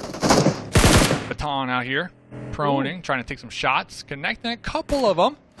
But this is going to be giving away their position, right? So Team Liquid, they might decide to, hey, you want to take some shots at me? I'm just going to park right here and wait for you to come towards me and take you out, essentially. So it's kind of knowing when and when not to take the shots and when you have the advantage or not. And Hyper just trying to figure that out here in this tournament so far. A very real possibility to let that be known. Another yoink! Still in blue though, and yeah, honestly, this looks good for All Glory Gaming. They'll be able to gatekeep that southern side, and you can see Team Liquid just doubling back, focusing straight north when they were already going so far west. And all the squads, look at Entity 7, they made a massive wrap. You've got Alpha7, FURIA, Death Wolves, NRG Galaxy. These squads are just once again full sending. The chaos is real here on Erangel. Now, when you think of what happened last time Group B had double points, I'm looking at All Glory Gaming. They came in swinging with a 16 elimination game win, right? Winner, winner, chicken dinner, manifested straight into 52 points. That is something that we need to see, but it started with them clearing the eastern side of the circle. Now, it was a little bit different. It set it up maybe towards the very dead center of Erangel as a whole. So if we can kind of take that same routine of clearing out our backs and holding the eastern side of the circle towards the end, with this pull, a lot of teams are going to fall on that rotation. So it could be a good sign for AGT to try to replicate what we saw last week. Yeah, and it can get a lot of points to go to boot as well. And if you got the double points, that's even better going your way. So looking over here, though, we'll keep tabs on AGG. They're going to be in between Team Liquid and Pochinki. Nobody opting to get stinky. Pochinki, by the way, everybody trying to avoid it like the plague right now. I would love to see another hard shift and just go straight on top of Pochinki. That would be insane. But Influence Rage looking to take the fight onto FURIA. Both teams kind of posturing in their vehicles, like trying to wait and see who makes the first move, essentially. But looks like Influence Rage going to be pulling back the little boy in the compound down here for the time being. Bit of a drive-by there. Entity 7 on your elsewhere, finding some nice moments onto SLR. Koi now on your screen. Last standing member for SLR. Ah, man. Let's see how we try and navigate this. We have 3 smokes. Hit the reload, focusing on the health here. When you know you've got members down below and you need to lay some shots, this has to be a big stand. How do we grab that information onto the Blim? You look like you're trying to smoke them out. When's the push coming through? But patience now. We'll see how this works. How do we take the stairs? Do we go through it? Franco, Deblim, want that opening moment, but if they're going to push individually, no! They group back, take the shotgun straight to Koi, and goodbye, SLR. SLR, the first team to be eliminated here on map number 3. We talk about this team trying to work on their synergy, where they're going to have Solid 20 minutes to do just that, and hopefully not get tilted after that engagement here. We still got 3 more games to go this evening to really try to capitalize on their double point. They can still shoot up the overall leaderboards, as we see with AGG, as we see with Be Bold. All it takes is one really good game to get you in a good position. But talking about circle shifts, Reflections is in the back right now, manipulating these circles, going from south to east to north. Honestly, this game, the circles just have not given any specific team like some breathing room to just sit back, chill, and just be happy with their position. No, every single circle is forcing at least half of the lobby to reposition. You know what? Let's keep things interesting here, specifically on day number 8. Influence Rage, they've got buildings. They're feeling good, especially if they've already cleared a path for themselves on the northern side of that next zone. Now, granted, a lot of teams are going to want this estate that they've set themselves up in, but you can see they're showing presence. They got the vehicle outside. They're split holding the 2 buildings, and FURIA is up here just out towards their northeast. However, job's not done. Teams like Hyper are going to be making their move. You could see them just out on the corner of the screen. Let's check in with NRG Galaxy. Kind of split. 9Z up ahead of them, but we're going to double back on up here. I want to make sure we regroup with the squad. This is just a whole lot of open terrain, which makes me nervous. Yeah, I mean, at this point, if you're not in a position here in this zone, you just got to play edge, and you got to hit your shots. Rattle Boy, shotgun proning, trying to go for the heal. AGG trying to flush out the rats here in the sewers, doing just that. Death Wolves having a rough go of things here. How will they respond? Rattle Boy fold here. Now we've got 3 members of Death Wolves trying to avenge their brethren, and they just were able to pull up, grab the high ground. But a nade cooked by Melgar will connect for just mere damage, and look at iNCO backfilling. iNCO are just going to third party the heck out of this. The shotgun around the corner. The full comes through. Padrino last alive, and you've got so much aggressiveness on the opposing side there for Death Wolves. Now, in a 1v3 situation, prone and trying to crawl your way, use the grass for cover. I mean, look, it's a hot pursuit. We were just talking. We were hyping up. We're like, they had a 52-point game last week on this day. And now iNCO here for the third party. They are saving All Glory Gaming's life right now. Yeah, exactly. Padronin definitely catching a break here with iNCO from the church, just raining down hell of bullets onto the Death Wolves, who are trying to flush out AGG, and to make matters worse, now Be Bold forced to rotate over here, trying to make a play here. NRG's in the circle as well. We might see them third party, but let's pop over here to Team Queso right now, trying to defend their compounds up against Alpha7. Revo the Snake in the bush, crawling up. Gotta do it. Grenades. We'll see, but remember what happened last time? Alpha7 tried to push straight onto a building. They were fended off by Be Bold. And does fall here. Things are changing. We get the trade onto Carrillo, but McGrellin kind of answers on back here. Now, all members of Team Queso have been eliminated, but what Alpha7 has lost are 2 players and will be forced to kind of run it out. But they're still looking for 500 points. Gonna be really tough, especially with Royals of War making their play in. 1 elimination thus far. They know this is a well-timed third party, and we're gonna open things up with some beautifully placed nades. Does it connect? No. But Revo on the other side of the screen does fall here. We're just looking for 1 more member of Alpha7. Rivas on the tree. It's Mafioso on the inside. Back against the wall. 1 more grenade to go. See ya. Huge play right there for Royals of War. And shout out to A7. They dropped North Georgia Pool. They went to Gatka. Just couldn't catch any luck with these circles. But Titan Gaming here. 4 eliminations showing up against Influence Rage. Taking them down. Red Ox with the double barrel shotgun. My dude finally feeling it here on this Erangel. But let's see, can they defend? Up against Hyper, now making the push for the North America on North America action. Titan Gaming is not going to be able to withstand this. They are currently being sandwiched with FURIA at their backs and Hyper on the other. And yeah, they're split holding these buildings, but it may not work. You're going to be separating out your forces because it's going to be two different massive fights here. And well, Redox on your screen. Little do they know, they've got a member of Hyper just around this vehicle. Good chunk of the nade will do so much damage. Can Redox find some angles here? The peek around the door. We're still looking for it. But I told you, we've got FURIA at their backs just waiting, and Redox falls. Redox gets cleaned up, and now Hyper has found themselves a building with two members of Titan Gaming on the left-hand side. However, only one is standing.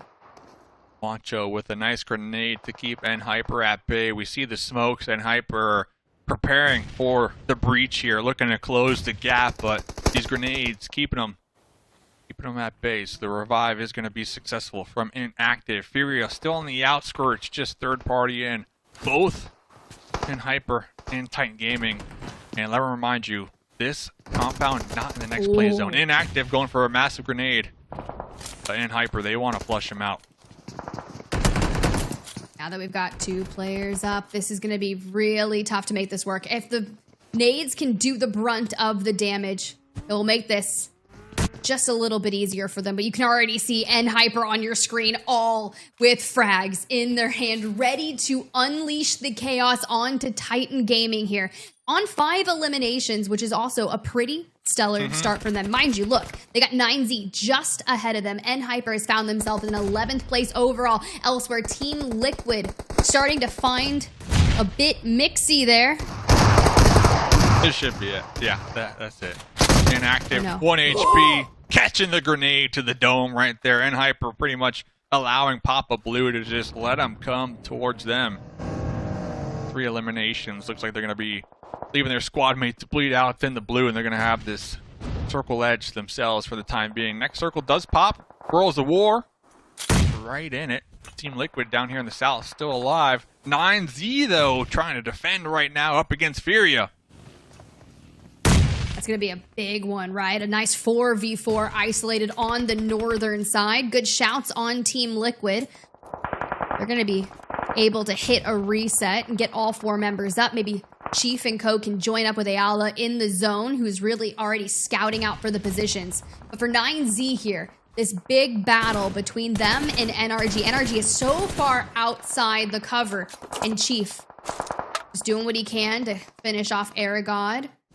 But this mid-range fight, right? When you only have a little bit of cover to work with towards these end zones, you got to find the angles and make it work. Talking about finding angles. Mythic with the UMP finding just that on the Tonka. Now here comes the push from Chief Holo. How's it going?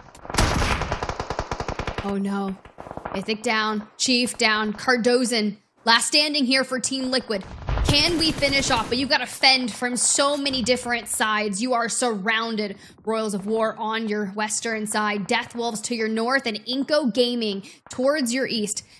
Honestly, if I'm Cardozan in this moment, I'm just chilling. I'm prone. Please don't look at me. I have 6 eliminations, and I honestly just want some placement points at this.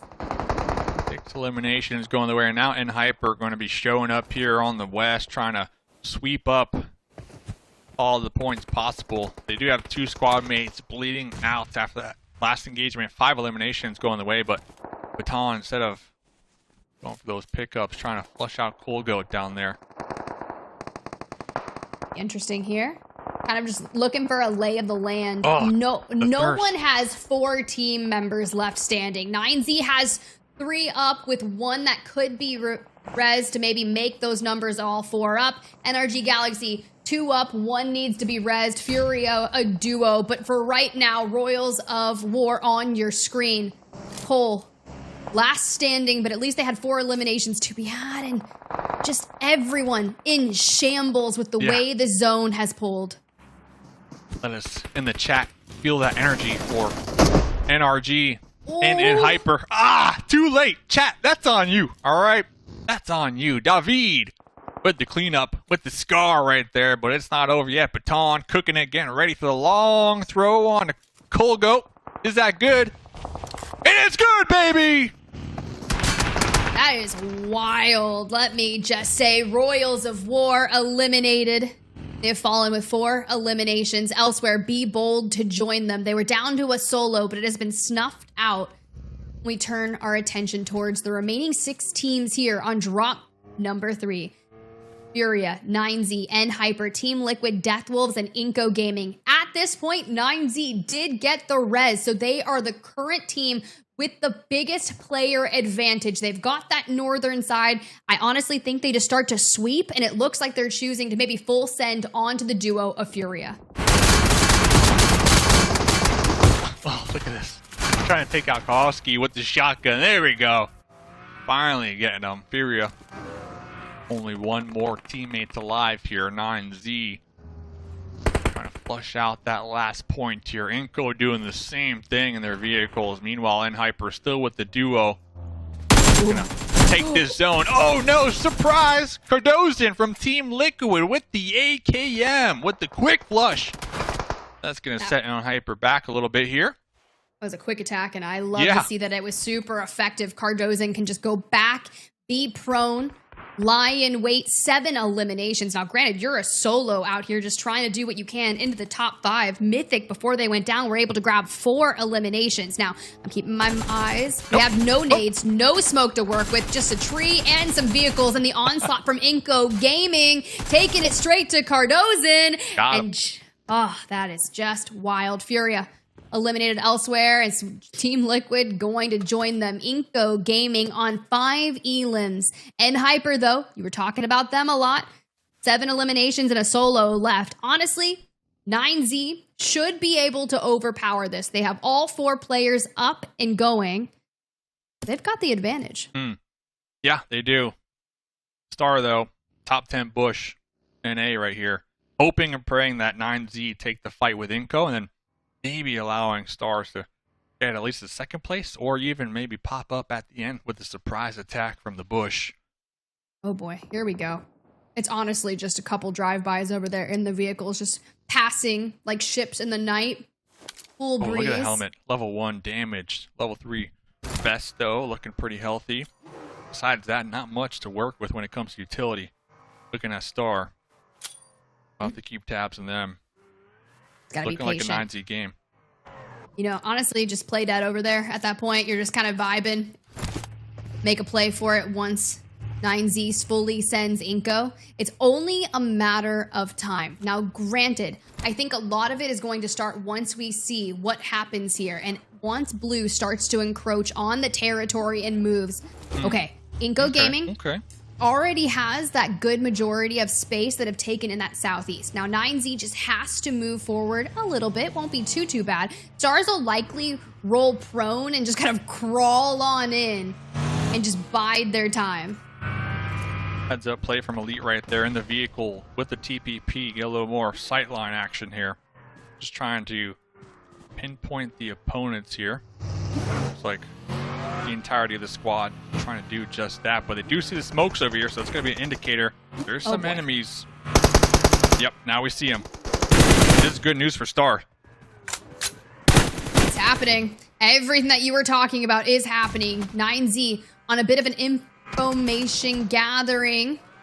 Now, 7 down and out. We just need to find one more member of iNCO, and that's how you do it. Now you have 9Z just looking for Hyper Star, who was able to get 7 eliminations throughout for Hyper Stars, having 2 of them. But it is the fact that we have made it to 2nd place. 1v3. This is your moment, Star. This is the time for you to get the squad wiped, to get the chicken dinner. You got the Bentley right there, the hardcover to work with. Hopefully was able to loot that crate right down there. I believe dropping their backpack, making their profile a little lower here. Being able to snake it in the grass. But it's going to be a challenge. It's just a game of hide and seek at this point. 9Z in the vehicles for simple iNCO, and then you've got Connor on foot. Stars, though, once you start taking those shots, you are going to let 9Z know exactly where you are. Chico already cooking the grenades. Incoming it is, and Stars runs, loses some health from it. but it's the dancier around what he's got, and just like that, another nade to be had, and there we go. 9Z with a winner chicken dinner in style. 7 eliminations plus the dub. Not bad. Not bad, not bad. First place, I'll take it. 9Z, I'll take it. But guess what? Hyper, second place, 7 eliminations. That second place gets you 6 points as well. So a pretty solid game. And we keep talking about Hyper from North America, trying to find the confidence, that momentum, taking it step by step. I gotta say, this is in the right direction for Hyper. It is, isn't it? Because I was getting a little bit worried. Hyper, where you guys at? But game number 3, they step it up and they have a wonderful performance. Second place, 7 total eliminations. That was not an easy game. That Erangel was pretty wild and unorthodox from what I'm used to seeing. Tiff, first I'll go to you because it's so stagnant. We don't lose a single player up until SLR. The full roster is eliminated, but that doesn't happen until stage 3. Up until that point, I mean, literally 10 minutes had passed and nobody had dropped. Nobody really had even been shot at that point. And then we reach stage 5, and all of a sudden we lose everyone. And all these teams are in shambles. We have a total of 11 teams left. And out of those 11 teams, only 9Z has all 4. Everybody else is either a solo or a duo tip. A lot of that was simply because of the zone shifting as the stages passed through. Now, it's wild because there was so much playable space up until after stage 3. And the moment that we get these monumental shifts, and it's just everyone just hopping in their vehicle, full sending it. And then we start to this open-ending endgame, which is ridiculous, right? And there's no real cover to play unless you've got vehicles in the trees and even the high ground to play with here. And then 9Z, they just have to pick at the litter. They get the player advantage towards the end. Now, here's something that's fun about that entire map for 9Z when they were able to grab that win, right? Yes, a beautiful 17-point game. They dealt 1,316 damage. They took 284 damage. Wow. That damage differential is one of the most crazy things that I could witness for that entire drop on Erangel. Yeah, it's on the low end, isn't it? Which is pretty awesome for 9Z. They were doing a lot right, so for them to take that little damage, also get 7 elims, pretty special numbers from them. But we don't get that winner chicken dinner day for Team Liquid. But they do get 4th place. They show some life, 22 points. They'll take that, especially given the fact Alpha7 did not have a good game. Yeah, I'll take it. I'll take it all day right there. And I can only imagine, like, if FS was able to avoid getting flushed out from the Influence Rage, west of Runes, and allowing maybe the team to have a better numbers advantage in that late game and not just being stars in the bush by themselves. But shout out to 9Z, right? 9Z, they were south of Pachinki. They went to Sunken City. They were playing it slow in the ruins. I mean, just showing up, playing it slow, and trying to remain alive for that late game. And it played off in their favor. So 9Z, GG's. GG's indeed. That's going to be their first winner chicken dinner of week number 2. In fact, even on going in back a previous week to the first week, I don't know if they got a win. Maybe they ended up getting one or the other. But we take a look at Team Liquid starting to close in on Alpha7 once again. 2 more games to go, or 3 more games, I should say. Come on, Excuse me. 3 more. Hey, all right, I still got my chance. I won't come short. 2 wins. I'm not cutting them short. I take it back. We got 3 more games Sandhawks coming up next, so they can easily close in on 12 points to catch back up. Now, as far as the rest goes, Tip, the only one who moves up is Death Wolves over Team Queso. Do we have movers? Yes, we do. 9Z will move up 1 spot, knocking down NRG Galaxy a spot. Ooh, and that's tough. But what it does, it allows them to get even closer to where Entity 7 and Hyper Esports are currently sitting. There's a big differential between when you start to look at that 9th place, right? You've already breached 300 points, and for 9Z to get there, we have to cover north of 78 points. Now, a jump like that will likely occur once Group D gets their bonus points days, so long as AGG and B-Bold are pretty stagnant through the remainder of our games. And I say stagnant, but it's like AGG, this was a game that, other teams outside of the top 9 would have looked for. They went out in 15th place with 1 elimination. For Be Bold, however, they have been playing pretty strategically today, and it's been paying off, right? Getting into some of those zones to allow that positioning to be their advantage. However, they went out in 7th place with 3 eliminations. So maybe not the game that they were looking for that was on par with some of the first drops that we witnessed today. However, we do still have 3 more drops to go. 3 more to go. Sandhawk is map number 4, and I just took a look at my notes. And 9Z, the last time they won was on Erangel, map number 3 on day 4. So they're repeating history. It just took 3-4 days to get up until that point. So well done from 9Z. They finally, in their dry spell, they get a win. Now, can they continue? It would be absolutely special if they can. I'm proud of them anyways for jumping up the spot. Let's see if they can continue to do more. We're going to take a quick break, but when we come back, we'll be moving into our game number 4 of the day. It's going to be Sandhawk. We'll see you then. Who is most likely to be the first to volunteer for a media interview? None of us, actually. Yesterday we were playing like paper, scissors, and rock to decide who was going to do the first interview downstairs. And I won, so Revo had to do it. Me? No. Inactive. Redox. Who is most likely to make everyone laugh during a stressful moment? That's me. Inactive. I think it's inactive. Who is most likely to be the team's biggest fan favorite? Maybe Redox. Maybe Redox, yeah. Redox. I think it's Dorian, because he will do a lot of clutches. Who is most likely to play pranks on their teammates? Redox. Inactive.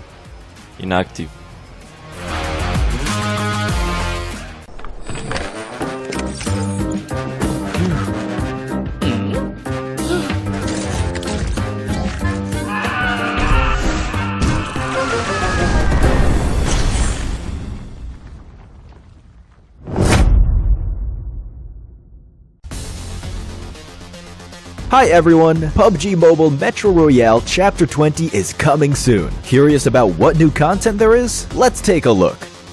Our focus for this update is on bettering your gaming experience, so we've added a series of improvements. First, we've added quick action functions. Starting now, you can tap to repair all items at once on the loadout page, and you can open multiple gift packs at once in your inventory.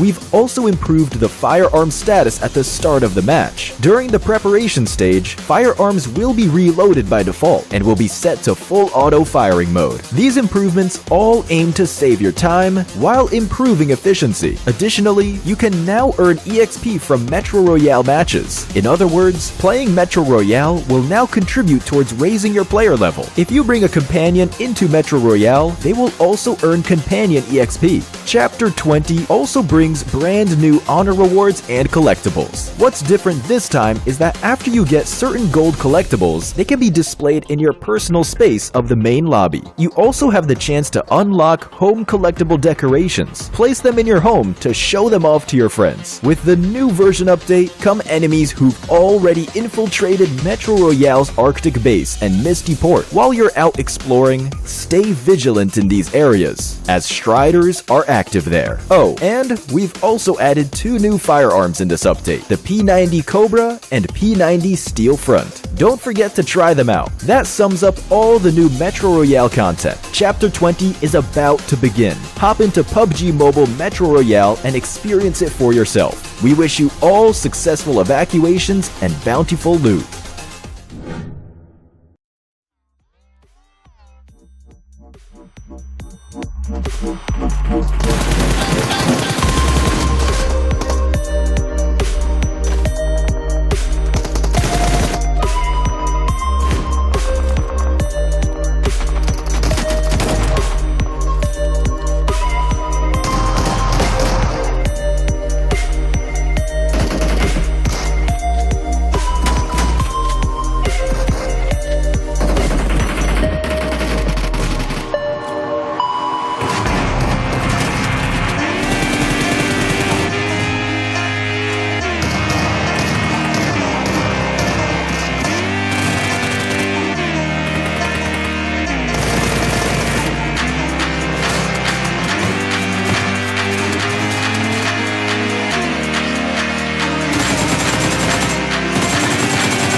The PMSL Pass is active today to the 30th of June. There's a message pinned at the top of chat with the code and a link. Redeem the code with the provided link to earn 20 points in the new PMSL Pass event and be that much closer to earning the Dark Arts Gentleman set and Dark Legend UMP 45.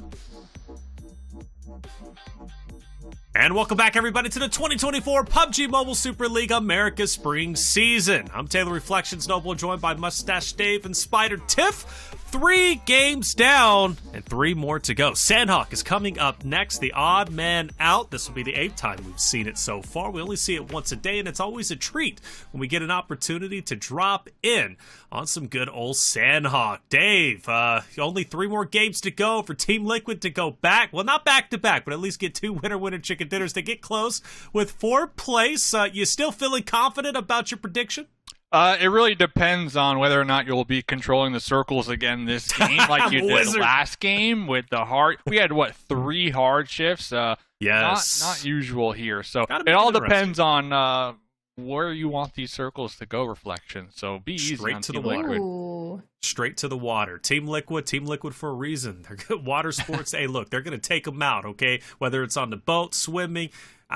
With the pad, it doesn't matter. They're going to make sure that they do it. Team Liquid, they got to go strong here, and they started waking up a bit. But this was also a map, Sandhawk, yesterday that FURIA started to wake up on, and they had an incredible day. FURIA, where they've been today, you know, they've been here. Right? They've been in a conversation sometimes, but I think it's time for them to wake up like they did yesterday. FURIA on Sandhawk.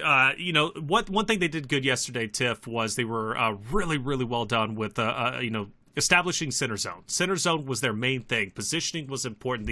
And therefore, they limited the amount of engagements that they had to get into. I know Team Liquid was one of them. I believe Titan Gaming was another. And they never ended up interacting until like the very end. But FURIA was, or at least had the opportunity to get aggressive, and they did get aggressive, but they also knew when to back away. They played Sandhawk incredibly intelligent. So, Tiff, I'm hoping I get a little bit more of that going into the Sandhawk today.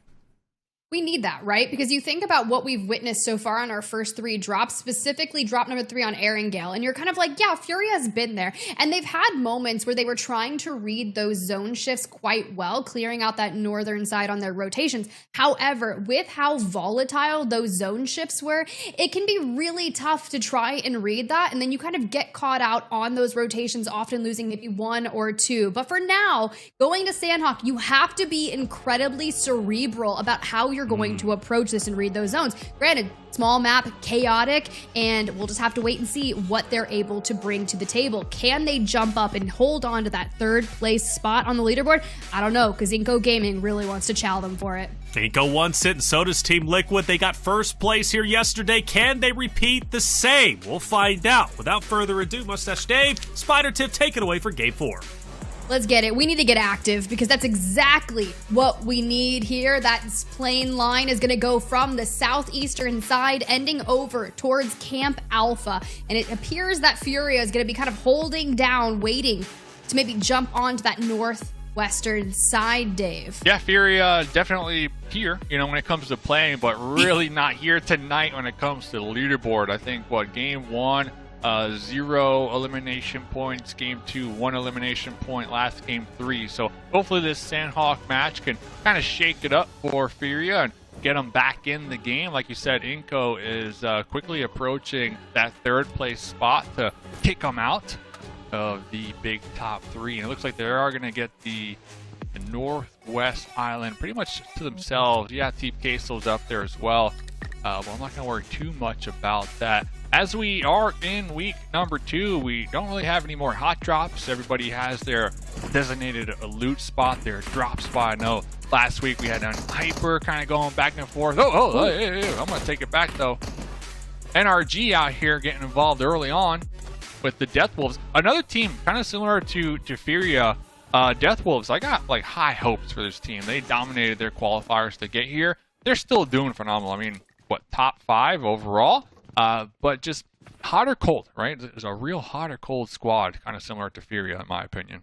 Yeah, honestly, it's inconsistency for me, but granted, with being hot and cold, to find yourself in 5th place, just 30 points outside of 4th place, which granted, that's not a bad spot to be in. But when you look at where you need to get into the top 3, you have to have FURIA not having game days like they did yesterday. And for Deathwolves, only having a duo at this point in time, thanks to what NRG was able to kind of do towards that opening. And they don't really want the remainders of Deathwolves to get away. If I'm NRG Galaxy, knowing that I'm in 14th place and I have every bit of eliminations that I need to move up the leaderboard, it's tough, right? And we start talking to a point of when is it too late to really make a gameplay for the top 5? And coming in, like I said, 212, you're 150 points away from 4th place. It's tough, but it's not necessarily something that's unattainable. It would just be very tough.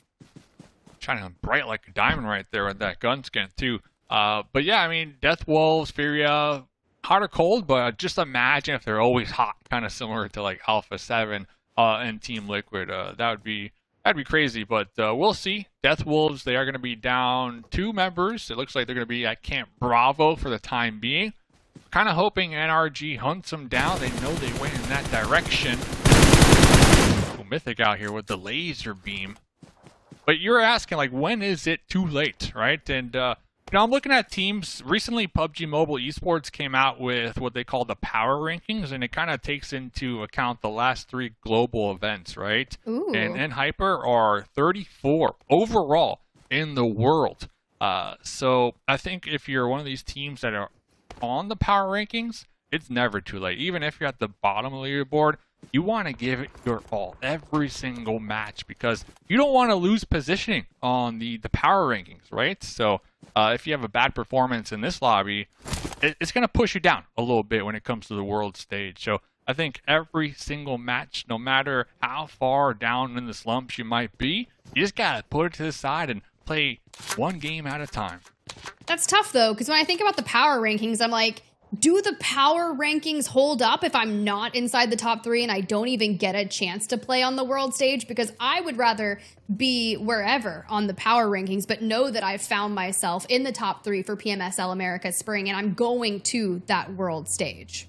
Yeah, I mean, money is definitely important for sure, but I think a lot of players also just play for the glory, right? Just to be recognized and be well known within the competitive space, like legends like Zuxi and Luxy from Bigatron back in the day. Like, these are players who have made names for themselves, and we got a couple in this lobby right now. Revo, one of them, trying to be the best, the MVP. We had Coops from North America still making waves in their region as well. So, you know, all these players definitely have their own reasons to want to give it their all every single game. Oh, 100%. You would always want to be the best that you can as a competitor. And Alpha7 still trying to breach that 500-point threshold, that 300 elim mark. You even mentioned Revo, still fighting to move the needle from 97 eliminations. Mind you, would be the first player to hit triple digits today, but every engagement, it just seems to not go their way thus far, which is quite interesting. It's like everyone in the lobby is like, nah, Revo, we're not going to let you. We're not going to let you get to 100. It's not happening. And Radoboy, wait a second. Here we go. NRG, you asked, would Deathwolves be able to, you know, withstand NRG's aggressive nature? I'm not sure. J7 there, and well, here goes the open door, but the shotgun to the back, Spec down and out, and now we've immediately turned our attention straight onto Fate, leaving him about 25 HP. The frag to try and go through. Wait, no. Oh, but you get caught. It's a smoke. It doesn't hide you. And just like that, you get a dose of your own medicine, and Obscure is last standing for Deathwolves. Money right there. But as a solo, this is going to be challenging. Radoboy not waiting for the smoke bloom before making the push. Very interesting. Might be the nerves, but let's see the 1v3 situation. NRG cannot afford to get wiped here. That would not be a good look. DBS, let's see what we can do. Oh, There's okay. One, though. There's one, though. There's two, though. No way. Take it to him. 3! NRG! Not like this. Not like this. I don't care what anyone says. Obscure from Death Wolves, living it up. You know, you've got to feel so confident about that. And honestly, I don't care that Obscure is going to be a solo for the remainder of this. Now, mind you, this is your 5th place squad looking to surpass and jump up the leaderboards into 4th place. And if we've got 4 eliminations and now just have to play for placements, yeah, get that replay production. We need it. Yeah, we need to rewatch this. Oh no. Why? The Why? DVS. The Why, DVS. NRG? And look at the shots right there. Like, yeah, I just won that. Those were those shots. Assert your dominance, my king. But no, for real though, if I'm NRG Galaxy, why are we just progressively pushing a shotgun 1 by 1, 1.5 seconds apart? That is a tough one. And honestly, respect for NRG Galaxy to have the confidence in that chow, thinking, of course, you know, a 3v1, we should be able to take this. Obscure said, nah, not a chance. Not a chance. Yeah, well, it feels good for Obscura for sure. The solo player from the Death Wolves, they're going to be in the blue right now, just living life. AGG in the double points, they might have the opportunity to gatekeep that solo. Hopefully, AGG don't also get wiped by the solo from the Death Wolves. We'll have to find out. But going back to Mythic from Team Liquid, we got 9Z in our crosshairs over there. 9Z having a pretty solid game number 3, feeling pretty confident, but one thing to possibly take out their confidence is a potential push from Team Liquid, so we'll keep tabs on that. Team Liquid also need to be mindful though, because they're going to be on the edge, and we do see that mini-map Be Bold are going to be down there in the south, possibly rotating through Team Liquid here shortly, so a lot of variables happening right now. You're not wrong. It's crazy though, because Be Bold's relatively read our zones throughout our first 3 drops of the day and has put themselves in favorable positions. And for now, it's other squads that have been able to obtain that, such as Influence Rage, SLR, 2 teams that have found themselves very close to one another here. But for Diego, on your screen, proned out, just living their best life. Honestly, I wouldn't be surprised if we start cooking some s'mores up in here, because that's just what you have to do when you find yourself center of zone and no one necessarily challenging it. But you have to be able to show presence, because there are squads that will be making those later rotations throughout these stages that will see a building and say, you know, that's the one I want. Let me ask you this. We're talking s'mores here. You got the graham crackers, you got the chocolate, you got the marshmallow. But let me ask you this. Have you ever sprinkled some cinnamon on the burnt marshmallow? Just for that extra touch? No. But I made a s'more maybe a couple months ago for the first time in a few years. I know. I don't often eat s'mores. Where do you guys find bonfires, bro? I mean, I live in the southeast here, but it's not like we just have bonfires all the time. I'm a gamer. I don't really leave my room. I don't touch grass. But I did get the opportunity to make some s'mores, and the chocolate they gave me had caramel on the inside. And that right there, next level. You're welcome. I respect it. I respect it. I think that tops the cinnamon. Okay, I respect it. But yeah, I mean, they call me S'mores Dave. So I mean, you're talking. I thought it was Mustache Dave. Here, so now I'm learning. Yeah, S'mores Dave. That was my original name. You know, before I grew the mustache. So we meet at LAN. I got you with the s'mores. I got you covered. I got a backpack full of materials ready to go. And talking about having a backpack with materials, Titan Gaming gonna have hopefully backpacks with some meds, some smokes, anything to help them continue to survive right now. Silence has a lot of ammo to work with here to continue to just pepper out these 5.56 shots. So yeah, looks like they are able to get the pickup. Fortunate for them. Yeah, I was gonna say homie was literally 10 HP after that res, but has finally healed back up on Titan Gaming's side. And Hyper on your screen. Still have a rotation, as you can see, up towards that boot camp area where Entity 7 has found themselves just on the opposing side. But one member of Hyper already picked out. We'll have to see. Can FS maybe do some suppressive damage for the squad? Can we get that res? And it looks like the player that did get knocked had extended pretty far out into Entity 7 land, and it's only a matter of time before that works through. Can FS double back down? I'm keeping my eyes out. Nades. They should be able to get the pickup, but looks like E7 all popping in their vehicles, looking to press the situation. Both of these teams outside of the play zone, so E7 trying to gatekeep. A couple grenades getting tossed on top of E7, who are awfully close together, so they're going to be taking a lot of damage, the splash damage here. But they're looking to seal the deal. They know for a fact they at least have one knock onto Hyper. They see a couple grenades getting tossed out there, so they know where their opponents are. Now here comes the push. We are just kind of whittling our way through the cover here, and look at the flank from Baton. Red from Deblim doubles back, grabs that knock, and Rocco on your screen. The boulder is the cover, but when you push a 2v1, FS is not close enough to try and hit that, and FS goes down too. That was a beautiful play there from Entity 7. Sandhawk just not North America's map here. NRG and Hyper already eliminated. 16th and 15th position. Now we're just waiting for Titan Gaming and SLR to see what they can accomplish here. But be bold, David! Trying to make some moves. Just a duo right now. 2v3. Keep a lead at bay. That Molly is going to be burning through, and I don't know if we're going to be able to maybe push through. And when you have someone trying to rip a flank, we just need to make sure that that fourth player from 9Z doesn't get rezzed. So I'm looking for David and Lorenzen to kind of find angles if possible. That'll open things up. Knock Elite, bring it to a 2v2. See what other things we can do here. Chuko, Connor in the back. I believe that's Yet again, just trying to cut off any lines of sight for these players. Opting to try to get the pick up on their get a res squad. off. He was recently 2v3 again. Be in the blue if they pick up Elite here and make it a 2v4, it would be atrocious for them. But the peek comes through, and hey, we get a re-knock, we get a full. Things are looking good. They just got to find one more player from 9Z.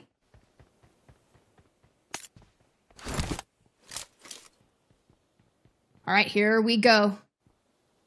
David. Simple on your screen. Trying to play it patient now. Shoddy in hand. Just waiting for the angles. Okay, here we go. Jump peek through, and Simple down and out. Be Bold takes 9Z by the storm.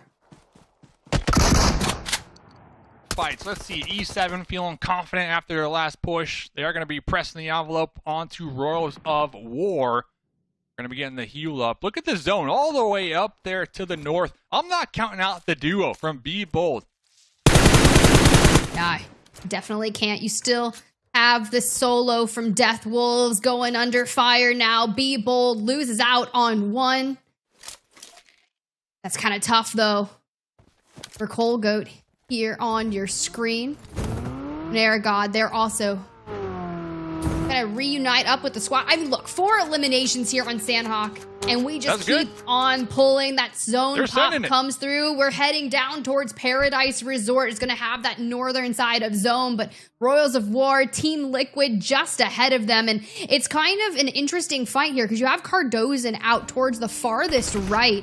So an initial 4v3, and Colgoat opens it up with a knock on to Chief. Ayala gets the trade, and Mythic just lying in wait, trying to see what the push looks like around the boulder, and we just need to make it connect. There goes one. We just need to find the other. Aragon goes down. Team Liquid looking really strong right now as they take down Royals of War. Royals of War, they were feeling it with their 4 eliminations. I love how we were gassing them up, and they just casually just rotated through Team Liquid.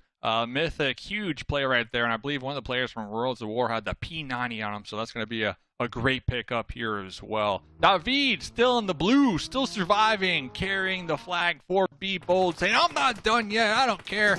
But Mythic with the DVS shots, talk about just being surprised right there from the boulder. My goodness. Let me just say that Mythic was sitting on 67 eliminations prior to this, and if you pick up 3 right now, you just hit 70. What a mark for you and your squad, considering Chief is one of the top 4 fraggers out of our entire 16 teams here. Revo still looking for 100. Currently sitting on a few, and David, man, just being so strong, being so bold, but it doesn't matter when Team Liquid's got your number. They're gonna call on that. Be Bold has fallen. Let's see, can they pick up Chief? Most likely, yeah. But they're going to be in a difficult position. We got Influence on the west side buildings, A7 on the east side buildings. So Team Liquid are just in the death pit right here on the high ground, but they're going to have to continue to push into the next play zone. That's going to be interesting, right? Because Team Liquid, when you look at it, you've got SLR, Influence, Rage, and then the true titans of the lobby, Alpha7, that are already scouting forward Revo and Magrel and looking for space, waiting for Mafioso and Corello to join back on up with Blue. Coming in on Team Liquid here, we're just kind of seeing what we can work with, but Alpha7, they knew. They're already working towards Team Liquid. Yeah, it looks like Alpha7 trying to decide which route they should take here, regardless. Both spells doom, in my opinion. Revo trying to get the mark here today that we keep talking about. Taken down immediately. I'm not sure they were able to get the confirm out there in the distance curse. as well. I know, just no luck. But fortunate for them, their teammate should be able to pick them up and hopefully survive a little longer here. Chief, though, not done yet. Taking some shots with the lean peak M4. On the boulder in the blue, taking a lot of damage. No more meds to work with either, so probably going to just be denying the point and trying to get one on the way out. Oof. Team Liquid right there.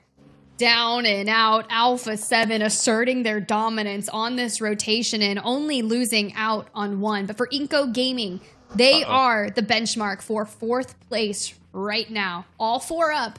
The job's not done. FURIA on the opposing side. Nice nade to open that up straight onto Artruzin, but Adrian's got something to say about it. Wants to throw some pressure down. They get an opening to bring it to 3v3. What can Adrian and Nikowski do over here? Looking for the long haul on that nade up over the rocks towards Nunes. Does it hit? Does it do enough? That one, Vitali is kind of up looking for a pathway to put pressure onto Adrian. FURIA about to get sandwiched right here, recognizing that as well. Team Queso were just cresting over that hill. FURIA, they were taking the fights to iNCO in the southern part of Paradise. They are just stuck in a very difficult position right now.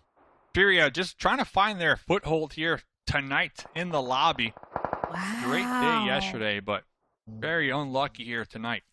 Speaking of that, Alpha7 falls with 2 eliminations. Still looking for a lot of milestones, and that's going to have to all fall. And drops 5 and 6 back to Miramar, back to Erangel, and maybe some better luck there. For FURIA, though, 2 members down. Adrian, the only one standing, 1 fully eliminated. And iNCO finds All Glory Gaming and starts bringing the pain towards them. Now, All Glory Gaming sitting on 1 elimination, all 4 members up, but they really wanted to have a solid showing here with their double points.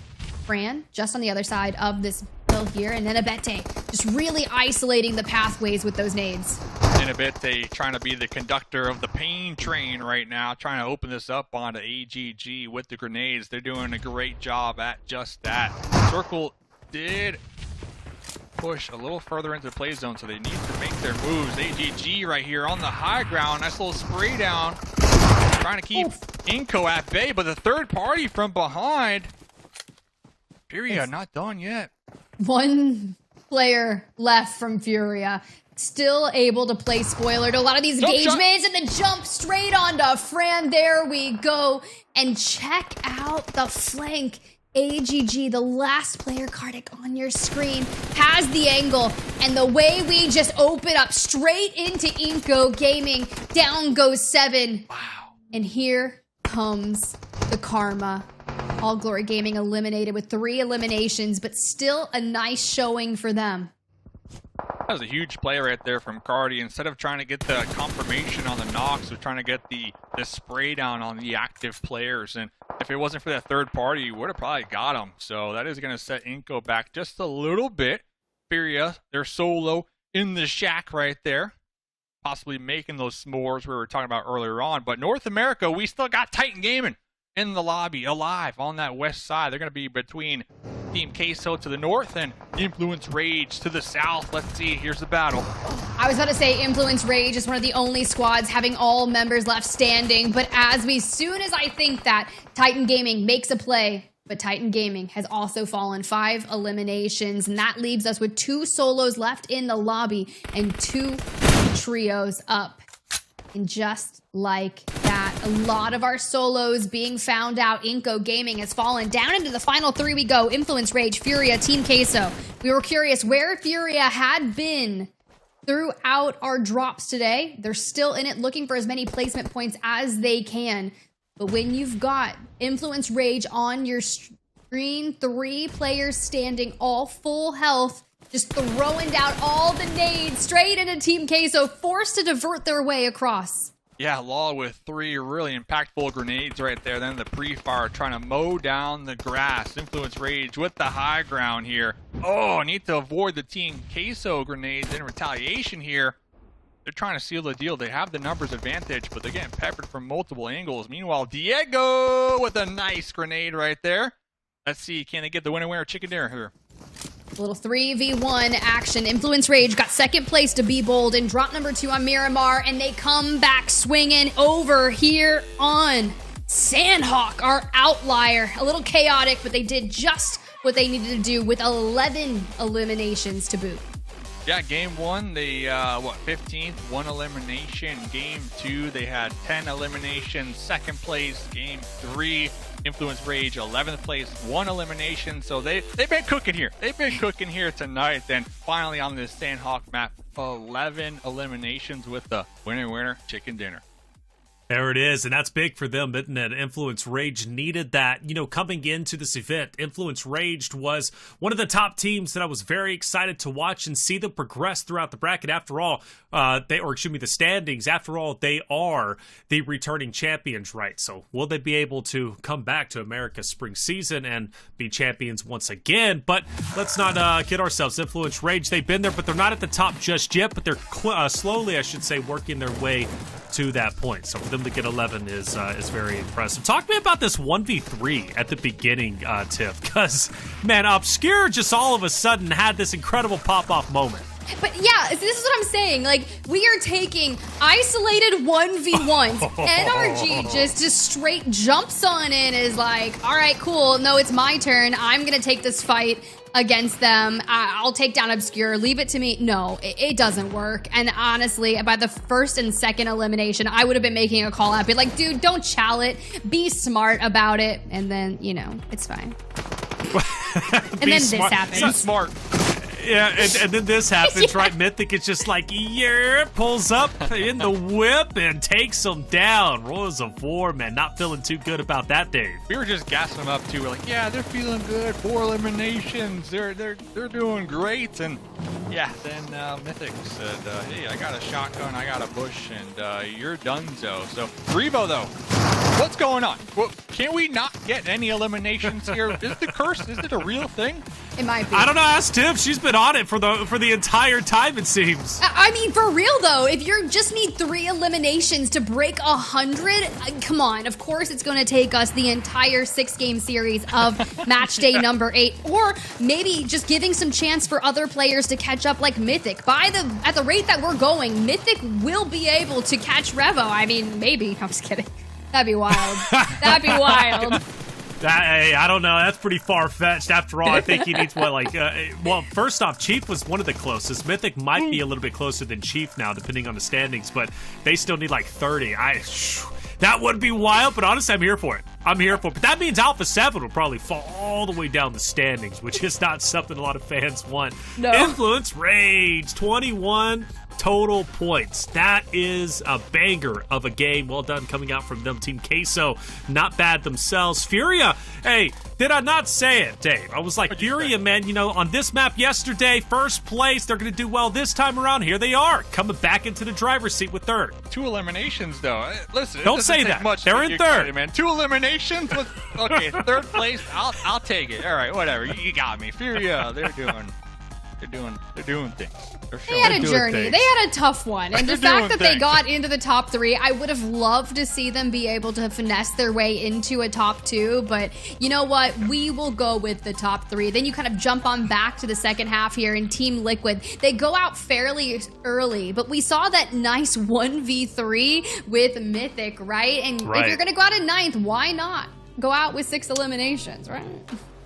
Hey, seriously, 12 points, we'll take that. I believe just behind Alpha7. Yep, just 3 points now separate the two. Now, I'm not doing cartwheels, right? Team Liquid, this is their double points day. And once again, just like last week, they are struggling. Now, going back to the initial point, Dave, is it their aggression? Are they being caught out of position? Are they not focused on position enough? Because maybe they switch it up and they just get in their heads about double points day, because the other days they are so consistent. Yeah, I mean, this last game was just rough, and I feel like it's been the story for Team Liquid when it comes to the circle shifts, right? Right. When I saw the circle shift up to the north and Team Liquid were right smack between Influence Rage on the west side in a compound, and then Alpha7 on the east side in a compound, they had nowhere to go, and the circle shifted, so it forced them to make a very difficult decision. They still got 6 eliminations though, so they are getting consistent points. But yeah, listen, if they don't get these next 2 back-to-back wins, I might just have to go back to being called S'mores Dave. I don't know. I don't know. Hey, I'm a big fan of s'mores. I want you to understand that. I'm more of a fan of s'mores than I am of mustaches. Okay, believe it or not. Firm.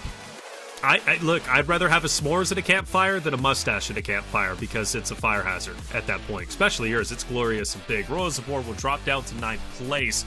Hey, things just switched up a little bit, but not as severe. I know you're thinking on that, Dave. Keep thinking on it, because things are getting, it's kind of crazy. It's kind of crazy up here sometimes. Tiff, we're about to go into Game 5 shortly after the break. What changes do you want? What team are you expecting to go big when we come back from the break? Talent team with s'mores. Bring that candle over here, baby. Let's cook. No, for real though, I just really want Alpha7 to break the 500-point threshold. I want Revo to hit 100 eliminations. I just want to see them get it done so they can shake off whatever funk they've been in. Okay, so clearly you want Alpha7 to perform well. Alpha7, let's see how far they can continue to go. We do want that milestone. Hey, I can't believe he hasn't hit it yet. He only needed, I think, 3 or 4 eliminations to hit that milestone today. He hasn't got it, but I tell you what, next game, I'm feeling it in my bones, or else you can't call me S'mores Dave. Look, we got Sarpatch on site. He's going to be talking to SARS from Hyper. Let's see what he had to say. All right, guys, here we are. Match 3 is over, and Hyper got a 2nd place point. Stars, who are right there at the end, getting some points all by your lonesome. Tell me about the match. I guess it was a pretty smooth match. There's a lot of things we could have done better to keep 4-man alive. If we had 4-man, we could have won. But overall, I guess this is a pretty good turnaround, because we had a series of very miserable games before this. Yeah. So yeah, it's a good way to turn it around from now forth. Another attitude. Are you guys okay? Has it been tough on you guys the last matches? Yeah, definitely, especially after screwing up all of our games yesterday. It was like a really big stress for us. But now I guess we're playing with like a much less, like more like, just in general, like less stressful for us. Okay, good. Yeah. All right, guys, that's Hyper. Hoping you guys, this is the start of another comeback of you guys being on the first half of the scoreboard at least. You're North America's biggest hope for now, so we're cheering for you. Okay, thank you. Let's take it back. Thank you.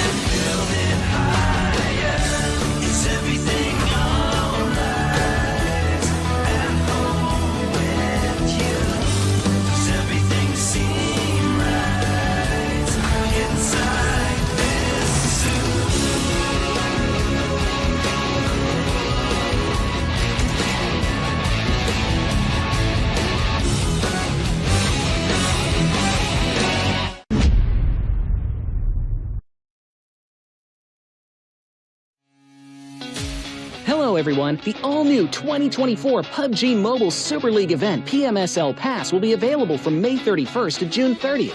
The PMSL Pass has 20 levels and only takes 500 UC to unlock.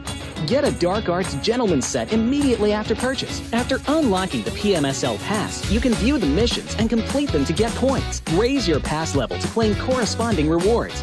Plenty of rewards await you, including the Dark Arts Gentleman set, Dark Arts Gentleman glasses, Dark Legend Smoke Grenade, Dark Legend Avatar Frame, and the ultimate reward, Dark Legend UMP 45. To quickly raise your pass level, you can 1. Redeem points from points voucher redemption codes. You can start by using the redemption code 24PMSL Pass now. 2. Use UC to purchase levels directly. After reaching the max level, every additional level reached will grant 1 PMSL crate. Additionally, you can gift the PMSL Pass to friends who meet the conditions. Send your friends a small gift and complete to see who unlocks the ultimate reward first. That's all for this introduction to the 2024 PUBG Mobile Super League event. Unlock the PMSL Pass, put on the Dark Arts Gentleman set with friends, and collect amazing rewards.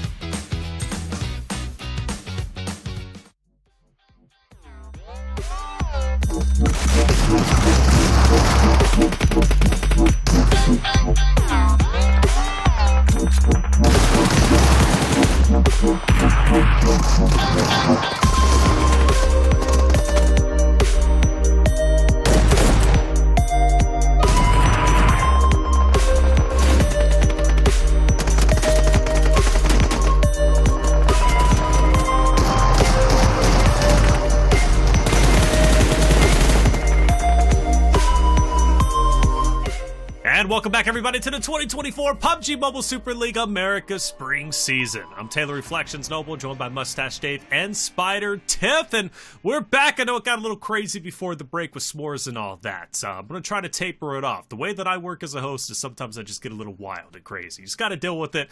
It happens from time to time, but I'll taper it back. We'll talk about the day and the games, Okay. and you know, keep it standard with what's going on until it's not standard. Dave, come on, man, what's going on? Some Team Liquid, right? We need some big games from them back to back in order to truly prove you as a prophet. I hope they do it, honestly, because this is how they did it their last double points day. So let's repeat some history. Yeah, repeating some history. I mean, when it comes to just getting consistent points and being at the top, they're doing just fine. You know, 7 eliminations on the Erangel. Last game, looking at the stats, 6 eliminations. So the whole team, they're putting in the work, right? Now it's just a matter of them trying to capitalize on their double points day to get these winner chicken dinners to really catapult them at the top of the leaderboard where they should be. And, you know, best of luck to them, because I'm looking at another team in the lobby who desperately needs these double points, and that's SLR. SLR, their team, we talk about them. They've been having some challenges from transitioning from online to at LAN. They're trying to improve. I know they're putting in a lot of work every single night with the VOD reviews, but we talk about these games where some of these teams, they just need that one match to really get that momentum going. Haven't seen that yet for SLR. I want to see it. I hope we see it. 2 more games to go. Hopefully we do. Well, I want to see it not only from SLR, but also from NRG. So let's hear what J7 had to say with Sarpatch. Guys, there's a bit of a debate over in the studio of who has the best facial hair. So I brought someone who can say, I can't say nothing, I don't grow anything, but this guy here can. Who do you think has best facial hair over in the studio? Probably Mustache Dave. I like his mustache, very good. It's in his name, so I mean, it's pretty good. Both of you have good hair. I can't say anything, but yeah, Mustache Dave then. Yeah, for sure. There you go. You can take it away. Hey, that's all. Now they got the Mustache Dave buff, all right? Last game, I don't even know. Forget about it. Last game didn't happen. They recognize real NRG. Did I say Team Liquid are winning? Nah, it's NRG. I hope Team Liquid actually go and feed NRG now, all right? NRG, they're winning, all right? They're coming back, baby. I'm a believer. I'm on the hype train. That's all you need to win me over. They're coming back. Wow. They're coming back. That was easy. That was easy. What's the Team Liquid? I mean, look, I'm with Sarpatch. It's not like I can grow any facial hair either, so it's not like I stood much of a chance to unseat Mustache Dave in that. But how easy he has shifted there. That's quite interesting. Yeah, where's the loyalty, man? I'm actually shocked at how easy that was, Dave. listen, that's all it takes. All right. I mean, come on. Tell me this seriously. Your grooming routine. How much time do you spend on that glorious mustache? I was born like this, man. I just woke up and Hey, there, no there it is. You know, nothing. Yeah, I was ready to go. The You know, I was mustache first. You're ridiculous, man. I couldn't even imagine a baby coming out with that kind of mustache. The mustache would be bigger than your face. I mean, think man. about it. You My know, name is Mustache Dave. You know, it's pretty much my identity here. So if you're complimenting me on my identity, that's all it takes to win me over. But going back to just NRG here, obviously we want to forget about that last play. I don't even know what happened because I forgot about it already. So just kind of going before that, we have been seeing some signs of life from NRG. I'm not going to lie. And compared to yesterday, I can tell you that they're playing a lot more grouped up together. And I know that was one of their weaknesses, is just trying to play as a unit here. So NRG, Miramar playing as a unit. I got some good feelings here in this game. Yeah, by the way, that was a 1v3 Obscure taking him out. That's what happened. see The it. PMSL Pass is active today to the 30th of June. There is a message pinned at the top of chat with the code and a link. Redeem the code with the provided link to earn 20 points in the new PMSL Pass event and be that much closer to earning the Dark Arts Gentleman set and Dark Legend UMP 45. We're hopping into game number 5. Hopefully no more 1v3s from Obscure to take down NRG Galaxy, now the new favorite team of Mustache Dave. Speaking of which, Dave, Spider Tip, take it away.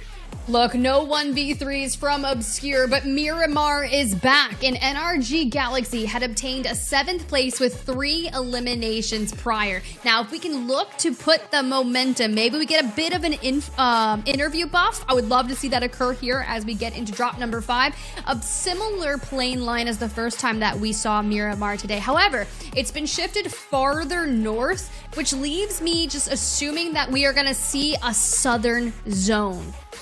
Yeah, and just kind of diving a little deeper into NRG, like on a serious note, like Sunday is their double points day, right? So for me, it's all about NRG trying to figure out what works and what doesn't work and just improve day after day. So that way, come Sunday, they're feeling good, they're ready to go, they got a solid game plan, and they recognize what works best for their team. So really, that's all I want to see from NRG, is just to continue to improve day after day, and you know, come bonus day, really show up and try to get on that first page of leaderboard. I mean, it's going to be interesting to watch them do that, right? We look at the results as they lie. They're sitting in 14th with 215 points. So if you want them to get onto the first page, we need them north of 100 points, and it kind of has to start here, not before we hit that double bonus points day, right? Because at the end of the day, there's only 1 week after this. You're going to get 3 days where you get those bonus points. And if Sunday's your last day, let's at least work on overcoming some of that points differential today, tomorrow, to really bolster the use of those double points. But Team Queso on your screen, one of the squads that are looking to break into the top 3. And if they can, they're sitting about 64 points away. And it's been an interesting day for that squad today. Kind of looking around. Let me ask you, Tiff, if you don't mind. Ooh, okay. What has been a squad here in this lobby that's really been like, okay, you know, like kind of winning you over almost as like a fan, and their play style, and just, you know, they're all around wits. Like, do you have a favorite team so far? Well, I would definitely side with Alpha7 because I love seeing their aggressive nature. It's really interesting. But even Team Liquid, when they're not necessarily performing well, they were kind of on that upward trajectory throughout the first 3 games. But another one that I would have to say is the resilience of Titan Gaming. On here on your screen, it's tough. Doran just going, he's got 2 players from SLR pushing him. White Elegy already down. Koi now has to reload, grab that SMG, and maybe hit that res, where else we'll see what happens. But it's the resiliency from some of these squads, because I do tend to side with underdogs. How about you? No, I respect that. I respect that, especially when, like, coming from online, the qualifiers, to at LAN, it's your first time possibly meeting in person. You're swapping out teammates, but you're still trying to show up and give it your all. So definitely the respect level is there without a doubt. And kind of going back to this position, it's kind of like a crossroads right here. We saw SLR moments ago being able to get 1 elimination on the board from Titan Gaming, and then 9Z kind of driving right past them as well. Because Titan Gaming, they're still in their looting phase. You know, they're all scattered right now. they got a couple vehicles to work with, but not in circle number 1. So honestly, when it comes to not being in the zone, it's all about who can drop, get that loot the quickest, and group up to be able to take these early fights, and that's exactly what SLR did right there. Yeah, so you went ahead and talked about Circle 1, and when we were in the plane, I was kind of talking about where that line was and where we were headed, and I would love to tell you that I was correct, which is crazy. So I'm going to give myself flowers for once in my life, because this doesn't always happen when I'm right. And teams like FURIA, who do and have been landing on the southeastern side of things, will find themselves in a nice position. But teams like Hyper, they're going to be doing everything that they can to try and hit that rotation. When you're right, you're right. I mean, what can we say? FURIA, the only team, by the way, down there in the south, so they pretty much have 50% of circle number 1 to themselves, because everybody else, the other 15 teams in the lobby, are north of that cutoff point where FURIA is. So huge come up potential for FURIA. We saw moments ago Hyper kind of just beep their horns at their neighbors. NRG like, beep, beep, hey, how's it going? Nice to see you. We'll see you later in the circle because we have so far to travel. Best of luck. But yeah, I mean, A7 doing the same thing, using that west road to reach into circle number 1. And of course, E7, the Zone Whisperers, dead center. Are you surprised? Not surprised here, but Team Liquid has found themselves Royals of War. Ayala on your screen. Cooking that nade. Gonna look for some angles. I love that we're already waiting and Aragod pushes, but just able to get out of there. Team Queso elsewhere has fallen, but for now, still looking for our angles that we can make work here against Royals of War. Now, granted, this is just north of where Entity 7 has positioned themselves over in Los Leones. And if we're already jockeying for position early game and Aragod able to open things up, grab the knock on to Chief, there goes the full. So it's brought down to a 4v3. If I'm Team Liquid, knowing this is my double point day and you wanted that back-to-back win similar to what we saw originally, we cannot lose any more on this engagement. Yeah, and they got the thirst on a Chief, too. Very strong contender. Of course, the whole squad, they can pull their own weight, but Chief has been really clutching it out here tonight when it comes to those eliminations. So, Royals of War, trying to make me s'mores Dave right now. Full Go going to be avoiding the Molotov. Cardozen, 1 HP, pre-fire DBS, still alive. On the jump shot right there, and Tonka taking down Cardozen with the flush. This is tough. I mean, look, they came into this game 492 points, 8 points away from eclipsing 500 points, and could see themselves do it prior to Alpha7 hitting that. But not when you've lost out on Cardozen, not when you've lost out on Chief. Ayala here runs through the house, tries to hit the next floor. Just trying to force them into an unfavorable position. Up the stairway they go. But when you're deathballing just like that, Aragod finds another, and Ayala will fall. Mythic on your screen, looking for 70 eliminations of their own, has just forced themselves to disengage. But honestly, I would not be surprised if Royals of War full sends Mythic. Yeah, might as well at this point. And Mythic as well, like they have a pretty solid point lead on the overall leaderboard, so they can afford to play a little more riskier here, but it does look like they're going to be pulling off here and just trying to survive. We did lose Team Queso early on, but if they get taken out here in 15th, you're still not going to get any placement points. So, you know, personally, would have liked to have seen Mythic try to go for that hero play, flex their skills. But then again, looking at their loot, only 2 grenades, no Molotovs, the med's pretty low. So that kind of takes a factor as well into play. And shout out to J7, honestly, for that interview. And you know, changing my mind on who's going to win this game as well. Not biased. J7 Not biased, saving me right there. Uh-huh. Because before that, I had Team Liquid winning, but you know, that changed obviously.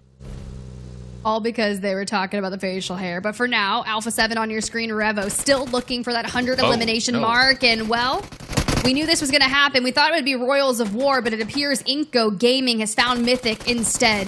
Mythic trying to hold the angle of the door, but here comes the push from iNCO. Once they realize that he's a solo, what are you going to be able to do? 7, though, going to be credited for that elimination. And Team Liquid has fallen.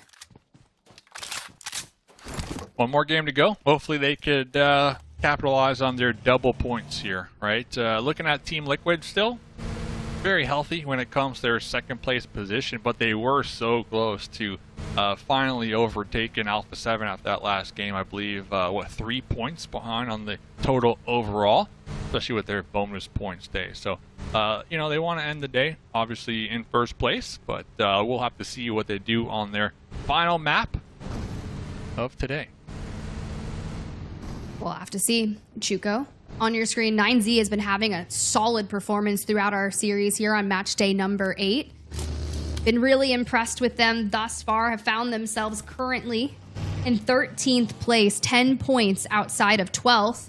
Entity 7, your zone whispers per se, have really just been trying to fend off any push from the teams below them, and Hyper just above E7 and Titan Gaming. Man, that first initial bout of a fight here and Miramar was tough, but they were able to walk away with 3 players, no eliminations to their name. And well, now that you're getting warning shots, it's about time that we figure out where we'd like to approach this next circle. Yeah, it looks like Wancho, the coach, is kind of going to be way further away from their other 2 squad mates, actually weaving their way through Alpha7, trying to avoid those sight lines. So fortunate for them, able to continue to survive. They're probably going to group up on the edge as well, and just avoiding death, I guess you can say, because Alpha7, they were just kind of quicker to the draw when it comes to securing this compound ahead of Titan Gaming. Wonder if Alpha7's just kind of like halting the brakes right now. They always talk about being really aggressive, but so far today it just has not kind of been their showing. However, they did get the drop 1 win with 11 eliminations. They know how to put up those numbers, but sometimes when you get caught up on trying to jump on over some milestones, you can reach some resistance, and it seems as if that has been the case in just a couple minor mistakes when you start upping the pace. Now, if you scale it back and just kind of get into that flow state that you know and love and have been succeeding so well with, we'd probably go ahead and witness this. Now, Death Wolves on your screen have found themselves far on that eastern side of the zone, trying to fend off any teams looking to grab that positioning. So the last we saw of Death Wolves, it was that 1v3 from Obscure, and it was fantastic, but hopefully we can get a win for them today. Looking at SLR just casually strolling up in the bus here, trying not to flip it. They're going to be right behind iNCO. Looks like iNCO are a little bit ahead of them. I believe they might have heard them as well. Doing a little bit of investigating. Next circle does go up, goes out there to the east. And here's what I was worried about. SLR and their bus getting caught off here on their rotate. Nunez. Be a little interesting to see how they navigate that, but it's very akin to what we've been witnessing, right? These zones keep pulling farther and farther east, forcing all of our teams on the western northern sides just to really vie for any kind of position that they can get. And if someone just gets the earlier rotation, similar to what we're kind of seeing here with iNCO Gaming and SLR, right? Where we're in the blue for the majority of their players, just trying to get on out. Hoshan is going to be one of the ones that have made it. And iNCO, Nenebete, just kind of still putting that pressure onto them. We'll have to get back with that because NRG on their approach to breach the circle finally is going to be running through AGG. Looks like Fate is going to be on the high ground with the Scar. Was beat up, battered. Hopefully we'll be able to get the heal off, and there goes Spec on the Fran with the Thirst, and I see another member of AGG as well. Yep, from Fate on the high ground, gonna be taking him out. It's the buff! The buff is real! 2 eliminations here so far. NRG. That's actually pretty wild. NRG. I'm not gonna lie. Are you gonna start the chant now? Or are you gonna like come back in and be decked out in NRG? Oh, here we go. And All Glory Gaming. Another one? Just trying to run away. Melger in the vehicle, still really healthy. Joins up alongside. But I mean, when you take out 2 members of All Glory Gaming, this is a squad that is in their double points day. Not what you want to see is NRG on the other side, just not giving up at all. Yeah, and I love this spread from Be Bold as well. They're separated on the hilltop, just overlooking the north, anticipating the rotates. And we saw right there from AGG just trying to find somewhere to be safe, trying to avoid those sightlines, and they were taking shots in those vehicles from Be Bold. So Be Bold setting up a really nice camp up there in the north. I'm hoping and praying that NRG can avoid it, because those sightlines were pretty powerful from Be Bold. I think a lot of the sightlines over here on this like western side are going to be really interesting to see the people that are like making their way out of Los Leones. But for SLR, they've just found themselves in just precarious situations, but we'll see how they navigate the realm as a duo. They just have to cut off and just anchor down and look for just placement points for the time being, because they found themselves kind of central western side of zone. Titan Gaming is around here, same with 9Z, which we were just looking at, and where that circle pool decides to go. We double back down out towards the west. Now Entity 7, 9Z have found themselves, even Influence Rage, like that's a good position in my opinion. Yeah, pretty solid spot here. SLR on the low ground as well. I saw one of their players had an MG3, the squad wiper. But going back to the north here, all these teams no longer in the play zone. Rivas on the high ground did recognize the NRG push out there, but does need to reposition. So it looks like Royals of War trying to prioritize the zone here, using Los Leones to cover to maneuver their way into the next play circle. For now, hit the boost. Let's see. Royals of War, 4 eliminations. The dude's crawling. You got to. Sometimes you just gotta no. be no noise. Just live your best life. Not like this. They're setting up a trap here. J7 has a feeling. We'll get back to that, because A7 in the foothills over here. They got SLR right beneath them.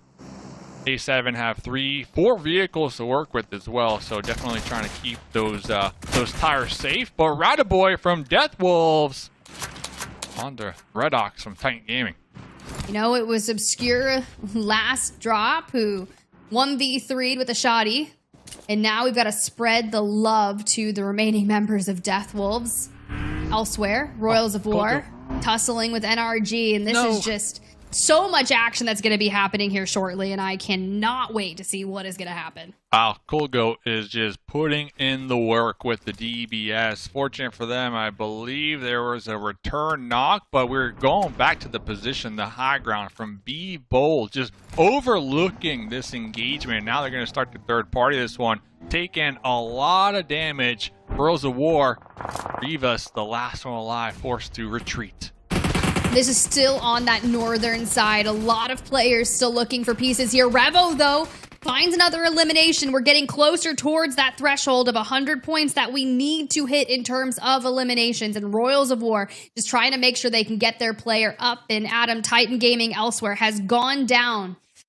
Very unfortunate for them, because we were just showing them some love, talking about the kind of underdog story, making it to LAN, and just not being able to really play to your fullest potential post-NA qualifiers. Looks like Royals of War able to get 2 pickups over here, back up to 3. They know exactly where Fate is, in the corner right there. But Be Bold, that high ground, still just so strong.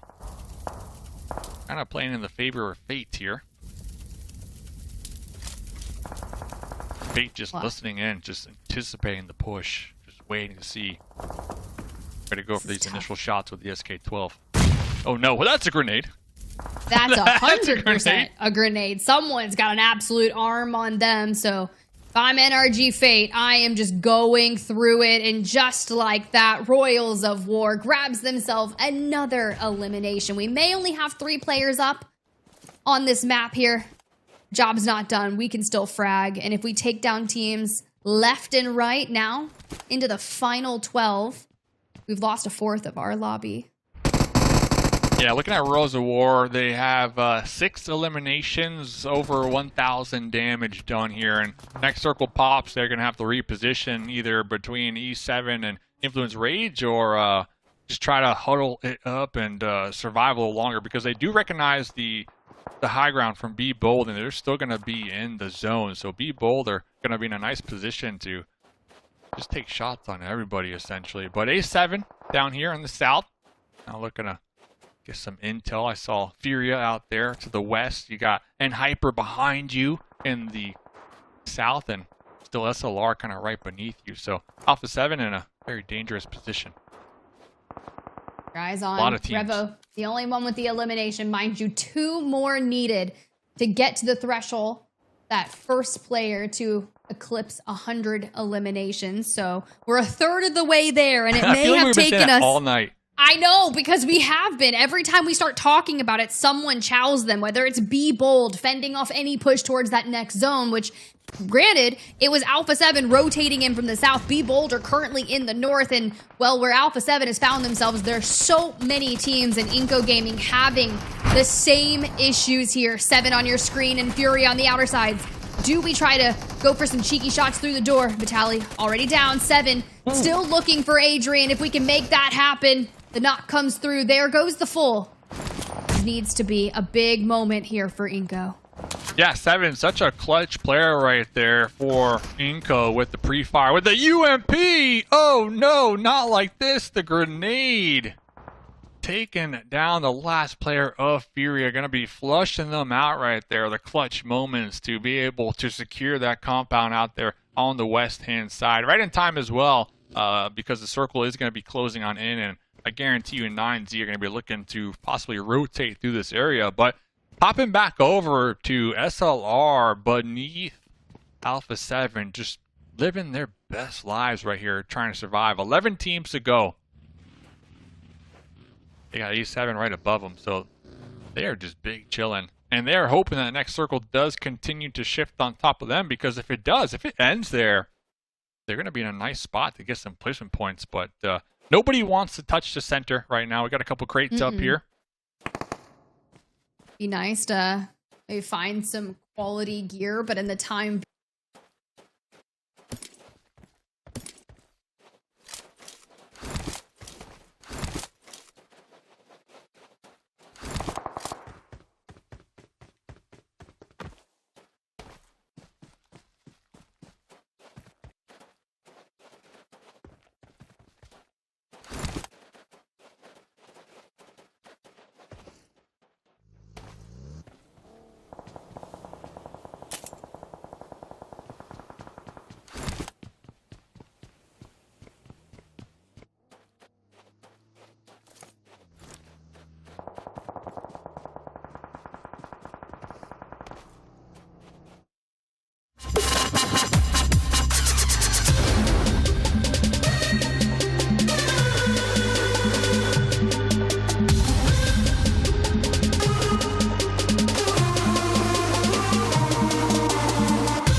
And welcome back, everybody, to the 2024 PUBG Mobile Super League America Spring Season. I'm Taylor Reflection Snowball, joined by Mustache Dave and Spider Tiff. Game 5 has ended, and it was a good one with an exciting ending for Alpha7 taking the victory. Tiff, we were watching the final. We're like, man, iNCO Gaming's looking strong. 13 eliminations.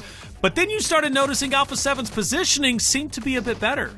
Yeah, anytime you can get the majority of the space in an end zone, I think that's going to give you the advantage, because then we start seeing iNCO Gaming, Be Bold, just full sending on each other inside the blue. And yes, you guys have both hit double-digit eliminations, but something that was very interesting kind of while we work through some of these replays reflections is the pacing that Alpha7 has been really setting for themselves. You know, we hear from Revo talking about how hyper aggressive they want to be, but that hasn't really matched what we've been seeing today. It hasn't, which is interesting, right? Because, you know, Revo, he's been on, 96 to 97. Now he's finally on 99. He's just shy of that 100 elimination mark.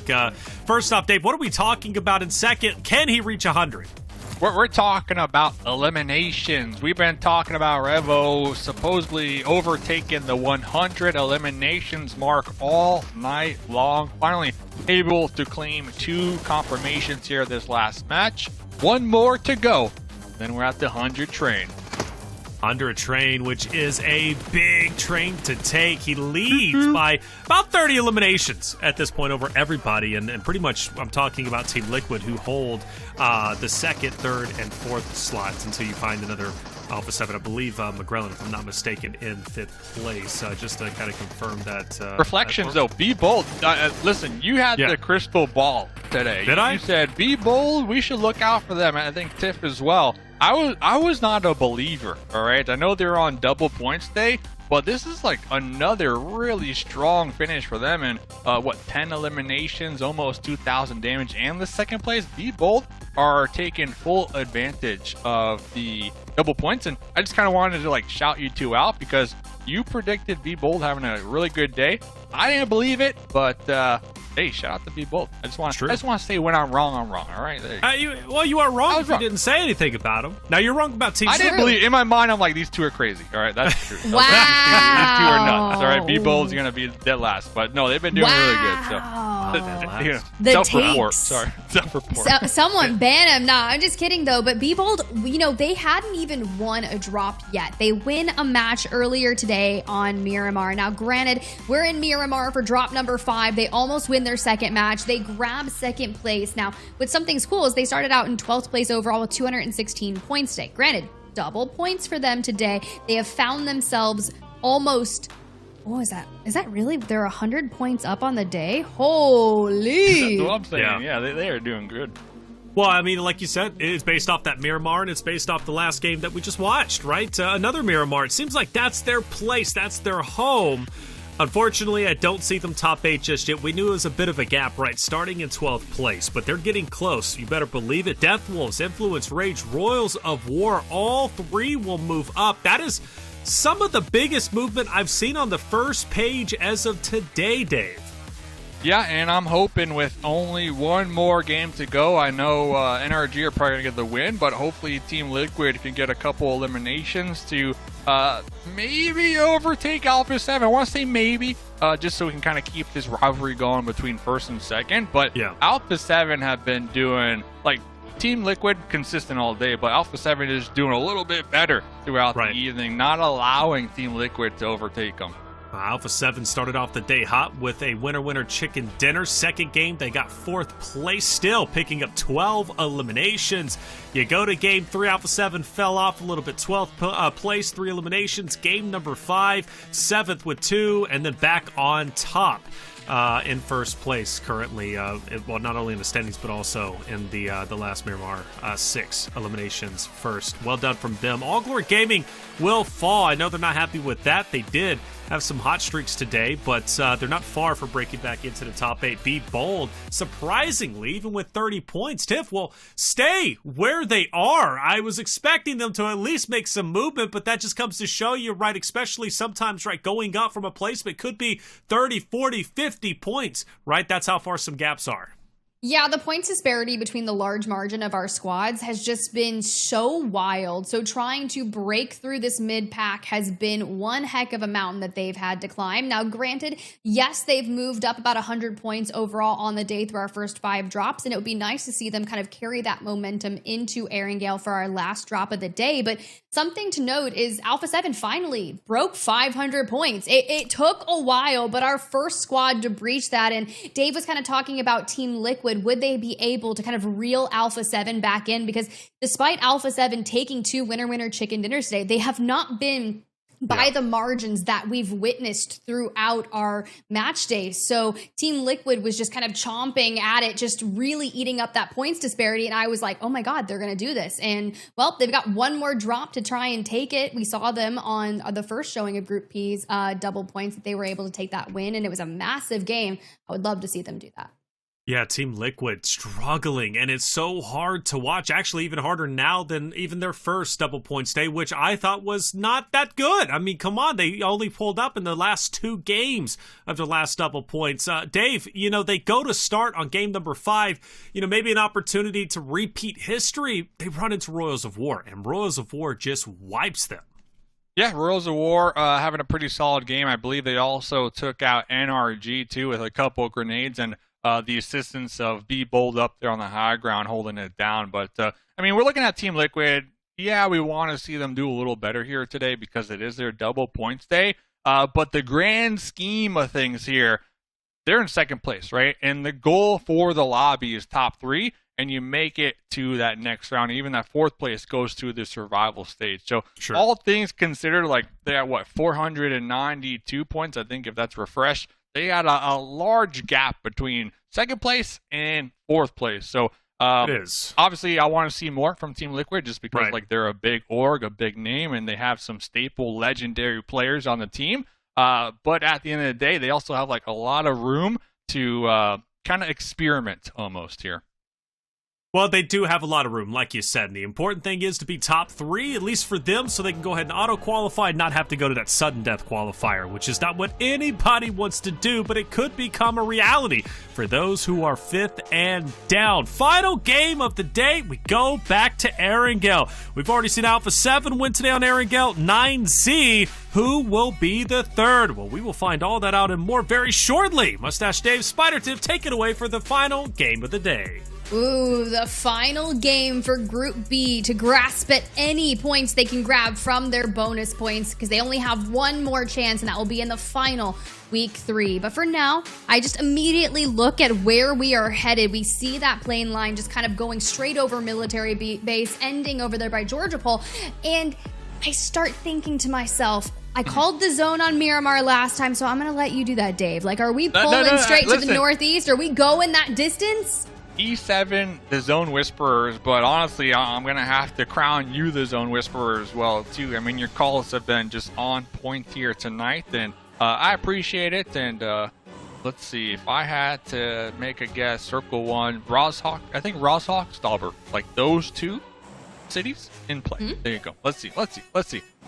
I mean, we'll just have to find out. For now, Death Wolves, feet on the ground, Team Liquid. Oh, baby, Influence, Rage, and Hyper. You're going to see, sometimes you got to do what you got to do. It's not going to be pretty. It's going to get dirty. And just like that, 2 members down. Federal trying to pick up Diego elsewhere. Law, Federal, you can see, they've got 2 eliminations. Make it all 4. And Hyper, I respect it. I respect it. It's all for the Bentley. And I couldn't have been more wrong about the circle, by the way. I'm just going to glaze over it. But N Hyper getting knifed to death in 16th position.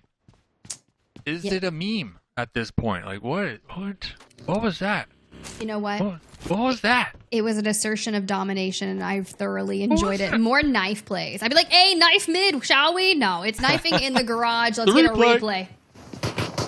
Woof. Federal with a nice little stabby stab right there to the back. It's just all out chaos. And at the end of the day, like, I love it, but was it worth? Right? We're a team. I'm looking at N Hyper. I'm a team playing catch up on the overall leaderboards. We hear the interviews. Shout out to Stars, by the way, on the interviews. I mean, every interview is just fantastic. We're a mid-pack team. You know, we're doing better than we were week 1. But why stop that? You know, like, why stop those baby steps that we keep talking about that some of these teams at the bottom are just trying to accomplish, trying to get a foothold, trying to get that momentum going? Like, there was no need to do that fight. There's no need to hot drop and come down to an RNG knife fight right there. So what do you mean? It was for the views. Let's talk about it. It's the #1 anime betrayal that I've ever witnessed in my entire life. You might as well make that happen. The other #2 anime betrayal of what I've witnessed here for drop number 6 is going to be the zone. I know you kind of talked about it, and we've got some crazy people already hitting that rotation. And Royals of War, they have claimed the bridge over Team Queso, but peep the angles that Milos is trying to hit here on Tonka. QBZ Scar up there, Tonka with the Bison as well. So nice little high ground position, but Twirls of War definitely locked and loaded, ready to take this bridge for themselves. And this is a strong bridge, you know. Anybody who takes this bridge can pretty much camp it out because it's still 50-50 on where this circle is going to go. And if you have the meds, the armor, the ammunition, a bridge camp here on this final map might be the play when it comes to getting some eliminations. This is going to be interesting. And I know you were kind of alluding once again towards that circle for stage 1 that's pulling. Guys, it is as far south as you could possibly go. About 80% water. Yeah, it's a large majority. I hope you guys brought your scuba gear because it's going to get quite crazy here for SLR. AGG already finding themselves in a skirmish off screen because Royals of War still trying to figure out what they can do here alongside Team Queso and Cole, just looking for angles, whatever we can make happen. But see if we can bait them out of their positioning. Straight over to Milos as well. Hits for 23, but mind you, it's almost like just tickling them. All right, Colgate's under here with just a hat on, an AKM, and a level 1 vest, pre-firing both the left and the right angle right there, just forcing Team Queso to pump the brakes. Finally, we're making a push underneath the bridge, flushing out Cole. Gotta feel good. Aragod here has a little more than what Cole had, but is also the last member of Royals of War. And at this point, Team Queso has all 4 members up. It's only a matter of time before they kind of seal the finishing blow towards them. And just like that, Royals of War in drop number 6 will be eliminated. So we turn our tides over to All Glory Gaming, trying to see what they can do here in a 1v2 against SLR. Koi just pushes on up and sends them going. All Glory Gaming, yes, you're in Group B, but no more double points for you. Yeah, interesting challenge right there. You had the AKM and you continue to push up right into the barrel of a shotgun. So they're gonna be out, but 4 elimination points for SLR. SLR, let me remind everybody, Group B. So they're in the double points here tonight. So that's gonna be 8 points right out the jump. And talk about right out the jump, E7, they're gonna be losing one of their squad mates here and quickly evacuating the area. And I'm curious, like, what squad is going to opt for the boat tape? Because if I'm in this game and I'm looking at the circle, there's so much water in play, like, you have to assume there's going to be a boat tape. But just kind of painting the picture, NRG is going to be up there north of Primorsk. They have a nice position to possibly gatekeep Titan Gaming. E7, I'm bringing this up because E7 are traveling in this direction. And right behind E7, you got FURIA and A7. So there's a lot of teams looking, at least eyeballing this western coast for their early rotation, and NRG in a prime position to get some elimination kills on the rotate. I'm hoping. I'm gassing them up, all right? I was about to say, what do we got going? We need to gas up Death Wolves. They were in hot pursuit of some Team Liquid members out there on the island down south. Now, Team Liquid has already positioned themselves in a power position, but Alpha7, we knew they were hitting that rotate from the northwestern side, really trying to chase down Entity 7. And they've already found themselves trying to pick up eliminations. They've got one. Now, mind you, is it going to be Revo? We want to see them break the cusp of 100 eliminations. Has been working so hard to make that happen. And Carrillo was the one to be able to pick up that elimination. So Revo still on 0. But mind you, we only need 1, Dave. 1.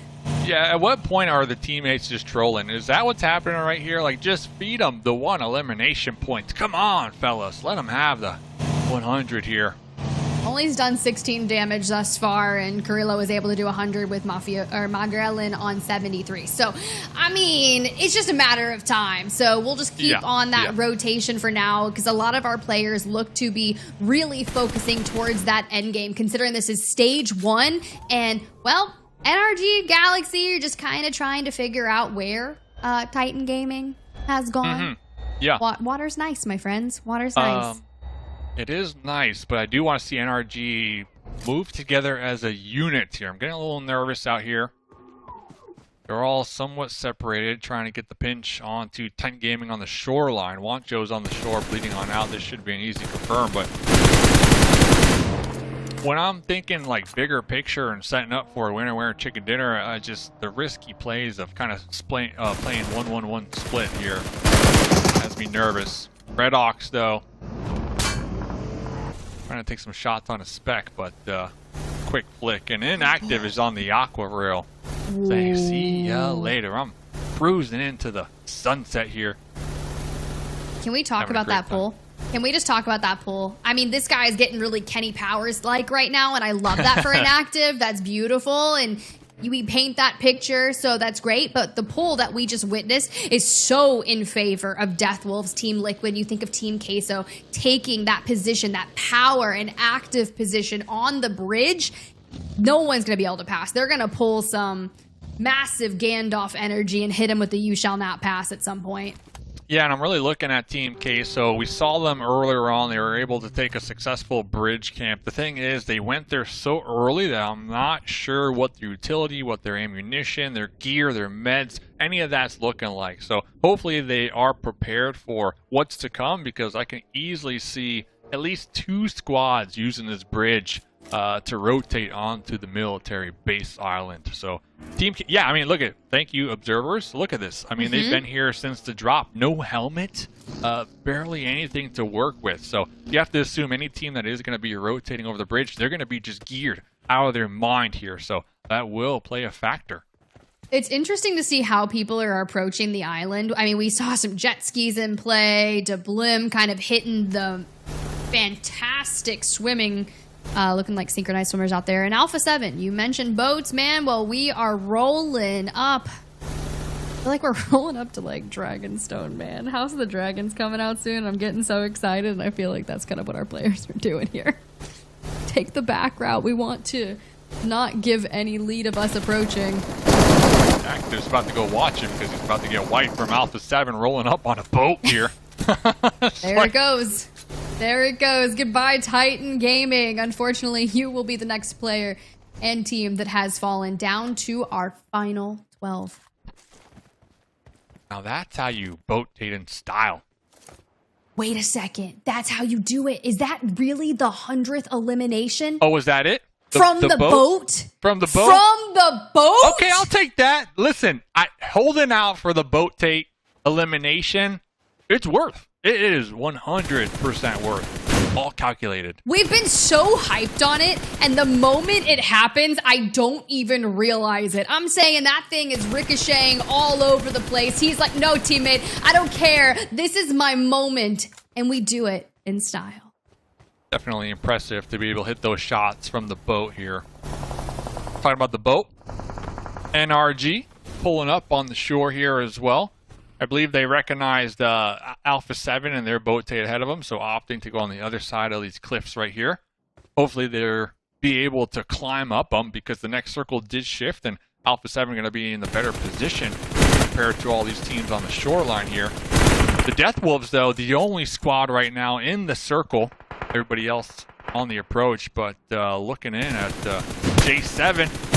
Looking for some easy eliminations here. Shooting fish in a barrel, aka 9Z in the water, going for the swim here. Love to see it, especially from J7. Oh man, Brazil. Oh, come on, just a few more. There we go.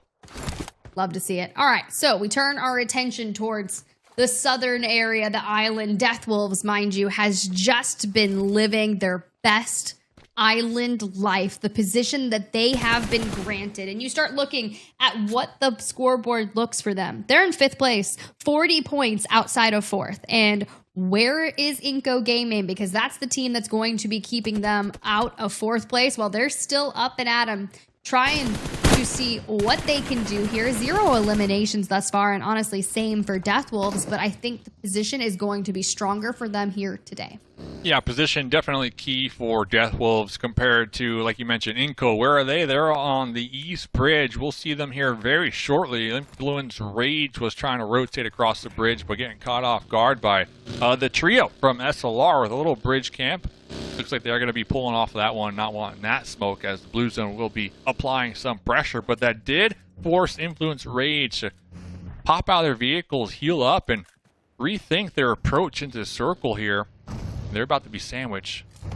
This rotation is so stressful, honestly. Like, you're just looking at these bridges and you know that it is going to be so tough to try to put through not only Influence Rage, but then just kind of SLR is just leaving a crumb trail of players to see if they can find some eliminations. And, well, for now, FURIA going up against Be Bold, and that's on the opposing side of the bridge. And here comes iNCO Gaming. Nenebete falls. Law, come on, clutch this up against 7. We'll see if they make it happen, and we're getting really close to making that go through. Law with just so much damage right there. I believe taking down at least 2 or 3 of the iNCO members. Now it's up to Nunez, the last one alive, up against Law. Law is going to be cooking these grenades, cooking it, getting ready to toss it, but swapping back to the shotgun. And Nunez, the wraparound from behind, the teamwork from Influence Rage, taking out iNCO. Look, if I am Deathwolves, this is exactly what you want. iNCO to fall with 0 eliminations. Now, it's going to be really tough to jump up 40 points in one singular game, but knowing that iNCO Gaming is going down early allows Deathwolves to claw back at any portion of that points disparity that they can do. And knowing that they've kind of anchored out through the zone, they landed on military base, they looted up, and they just immediately hung south. Now, for them, we can see the map here. The place that they're holding on this map is fantastic, but keep your eyes on Alpha7 and SLR. They are going to be the biggest threats to Deathwolf because of the entire wraparound that they've been working on.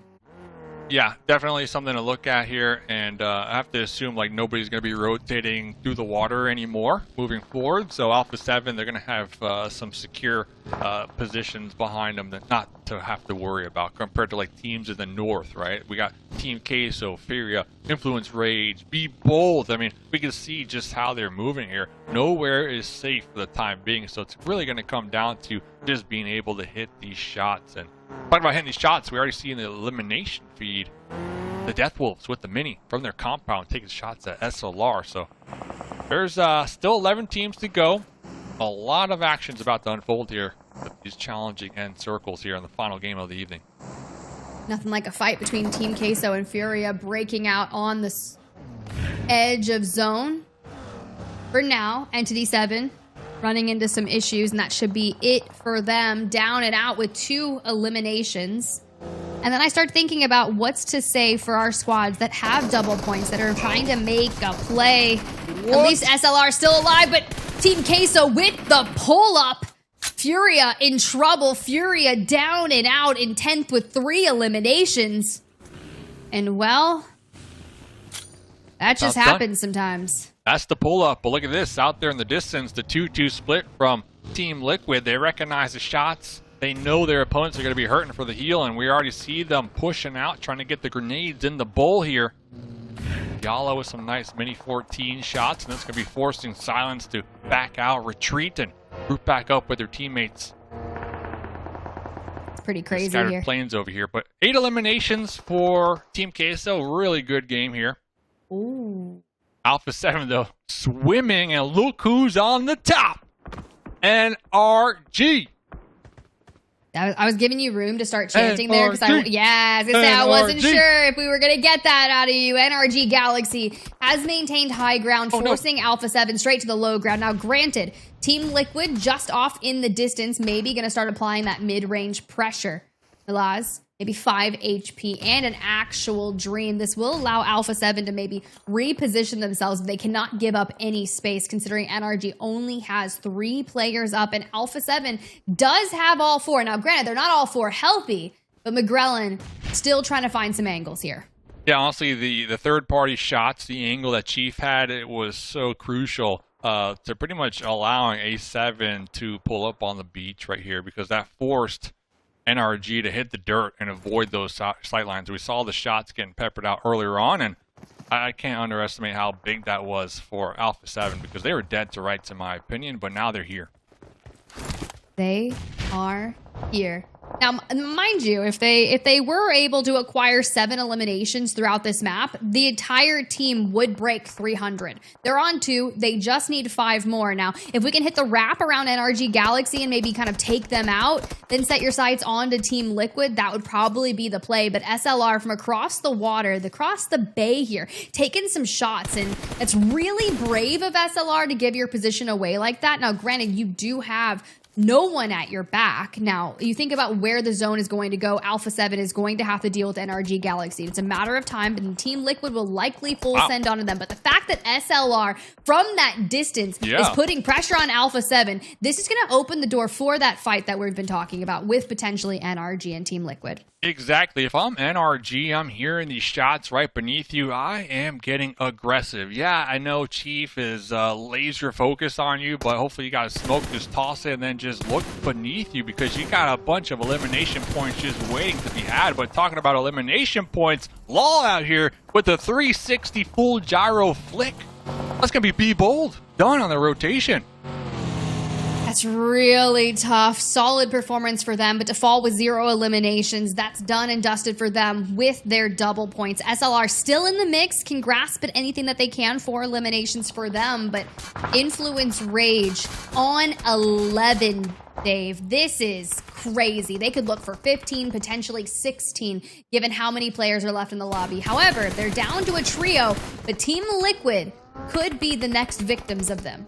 Yeah, it looks like Cardozo in the vehicle looking to get the intel. They know there's at least one player behind that boulder. We do see the knock, so now they're going to be getting the quick scoop up and looking to full on send it. Those two teams are going to be fighting in the north and going back to this big engagement. NRG on the boulder, on the high ground, overlooking Team Queso, SLR, and A7, but we'll get back to that because Team Liquid looking for another pull-up over here.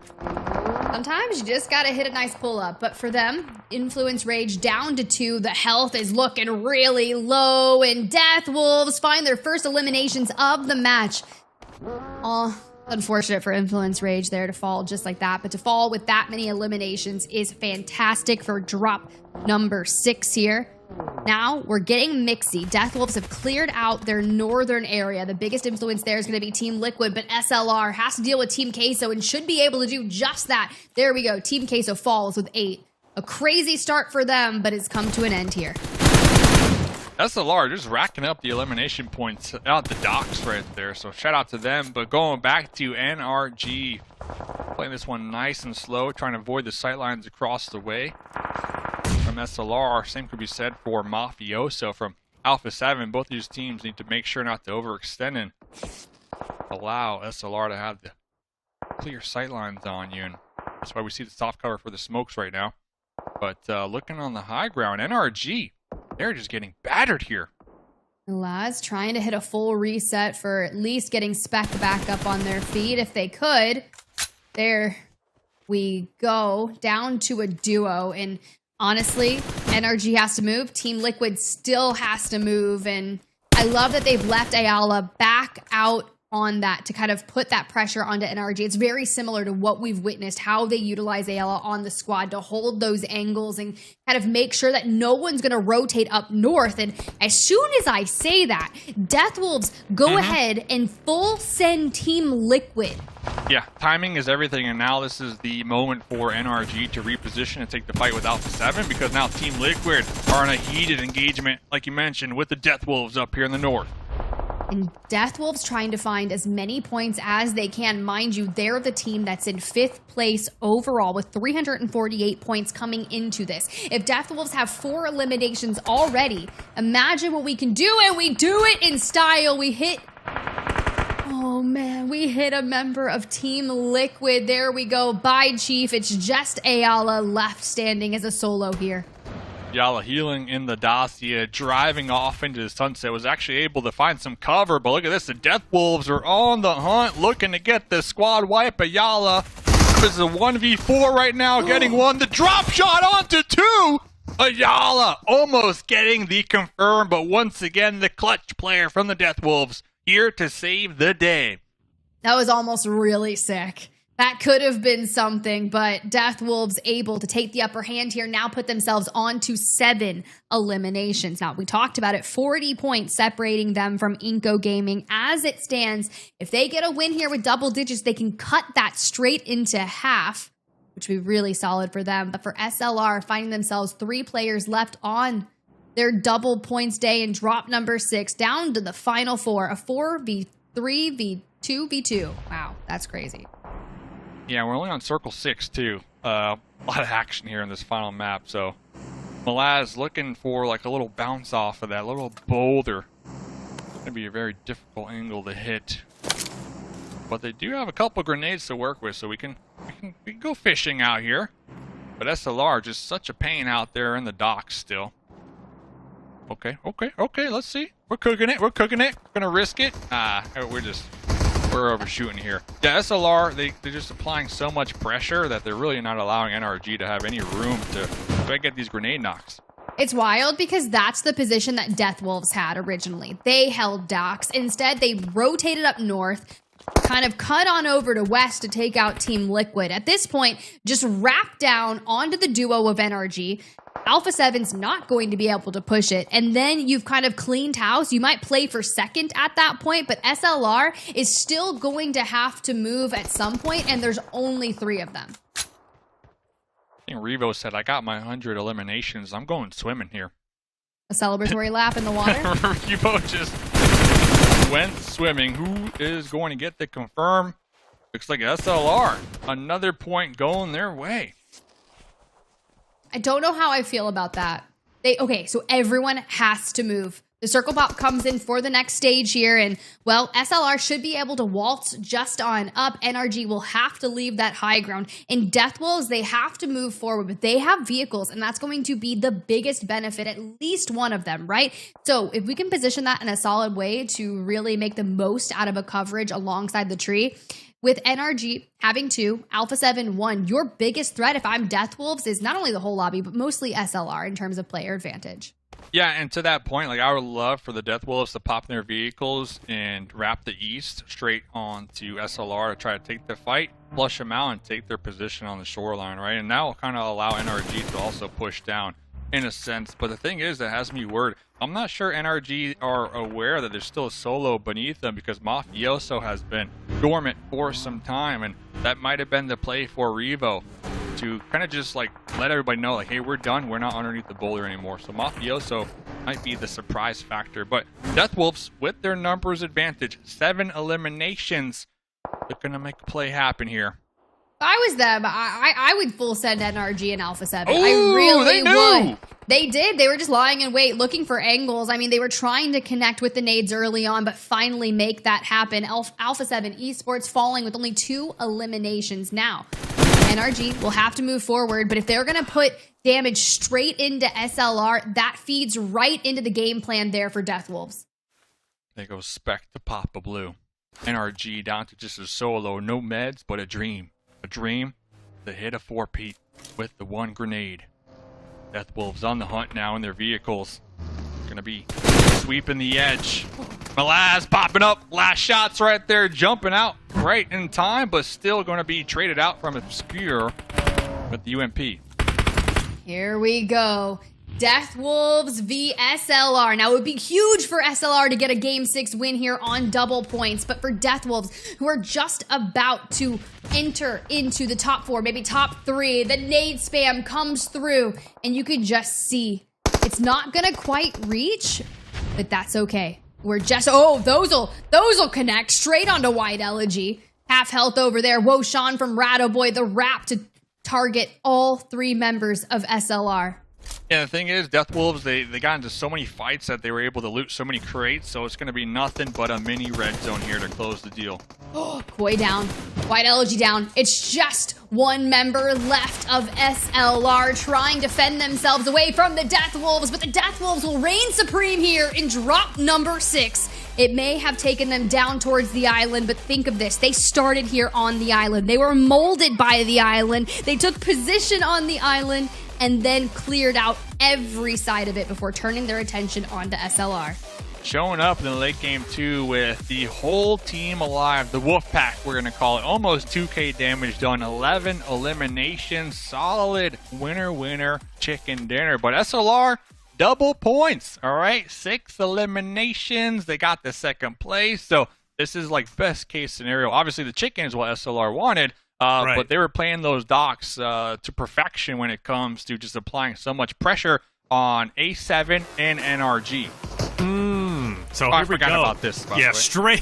straight into it. Chat's like, what is going on? The knives out immediately, and that kind of set the pace and raised a lot of questions for Hyper, who almost seemed to voluntarily put themselves in that position, which, you know, Dave, you know, for you, it was fun to watch, right? But it was also disappointing. It's like in Hyper, you have a chance, a sincere chance to potentially turn things around. And I don't know if they make top 4, but I mean, give it your best shot. But pause on that. This was actually the 100th elimination for Revo in the boat, doing it in style, Dave.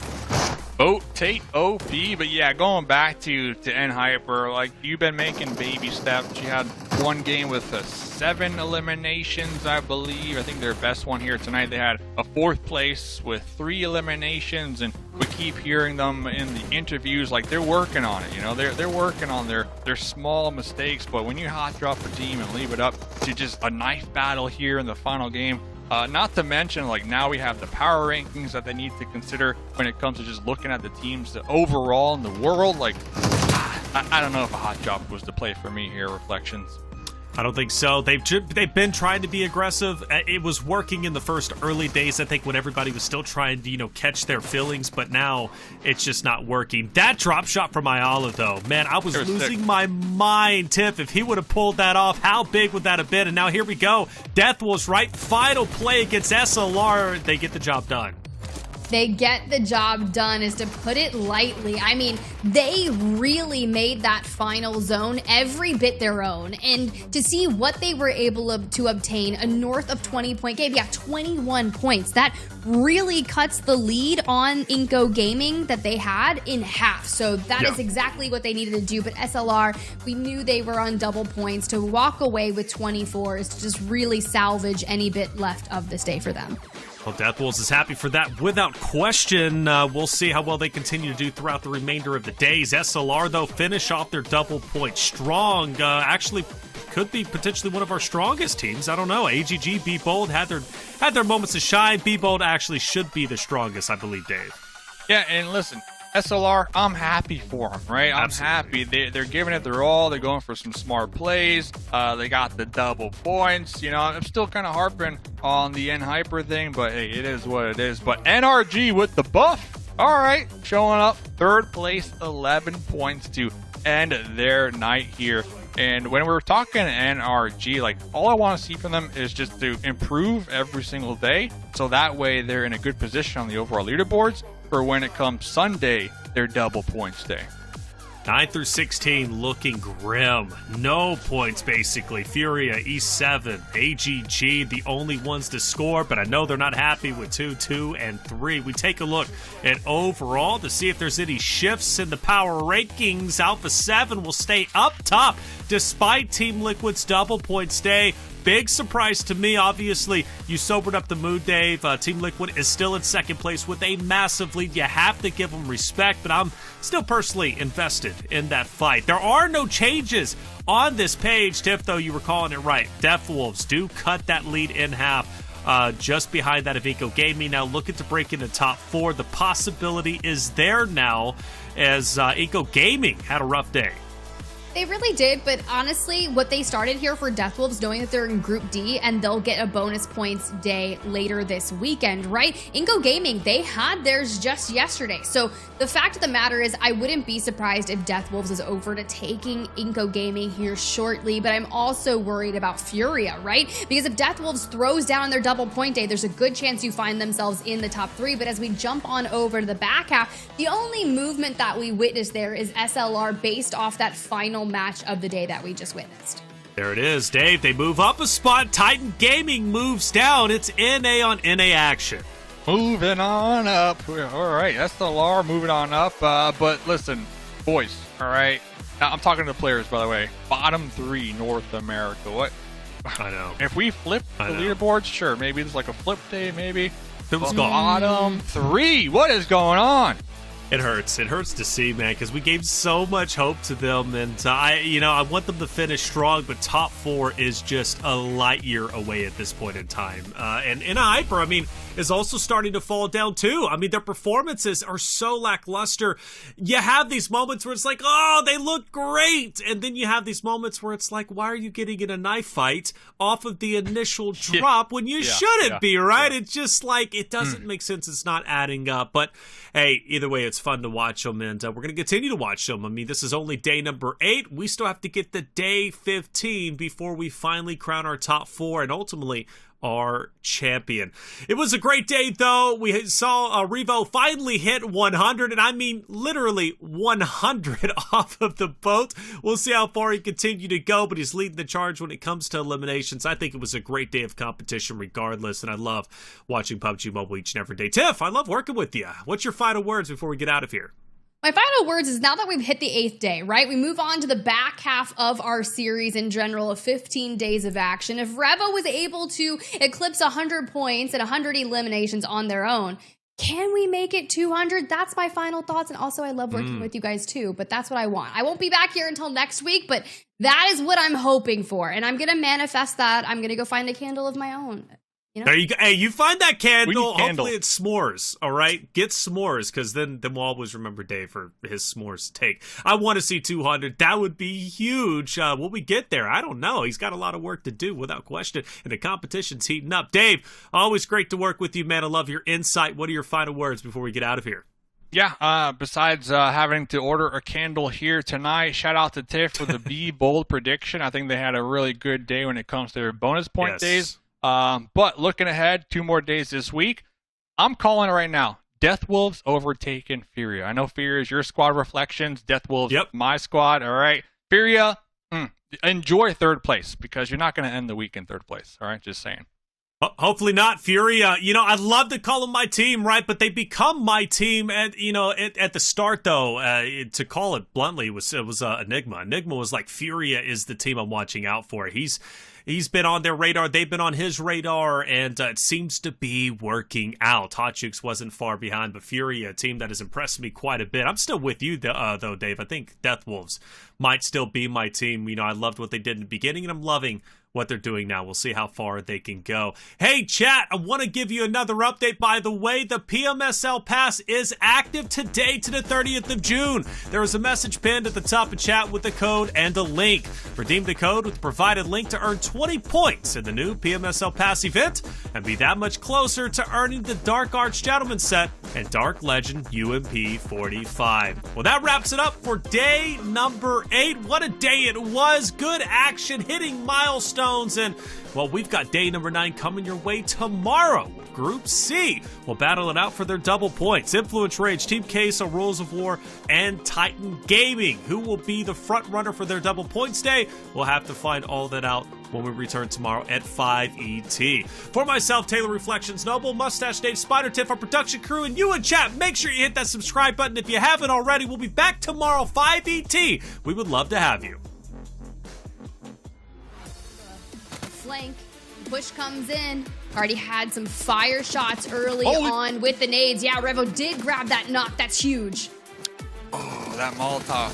forcing them to move from the tree, but A7 coming out on top. You pointed it out, Revo. When we peek, we take too much shots from the outside. The ball actually goes down. Little boy down as well. B-Bold so close to their first potential win here. Federal grabs that initial knock, and now David goes down. It is all on the hands of Diego here for Influence Rage to turn this around for themselves. Go into that picture-in-picture. Can we do it? Do we get that initial win? B-Bold with their first win of PMSL Americas.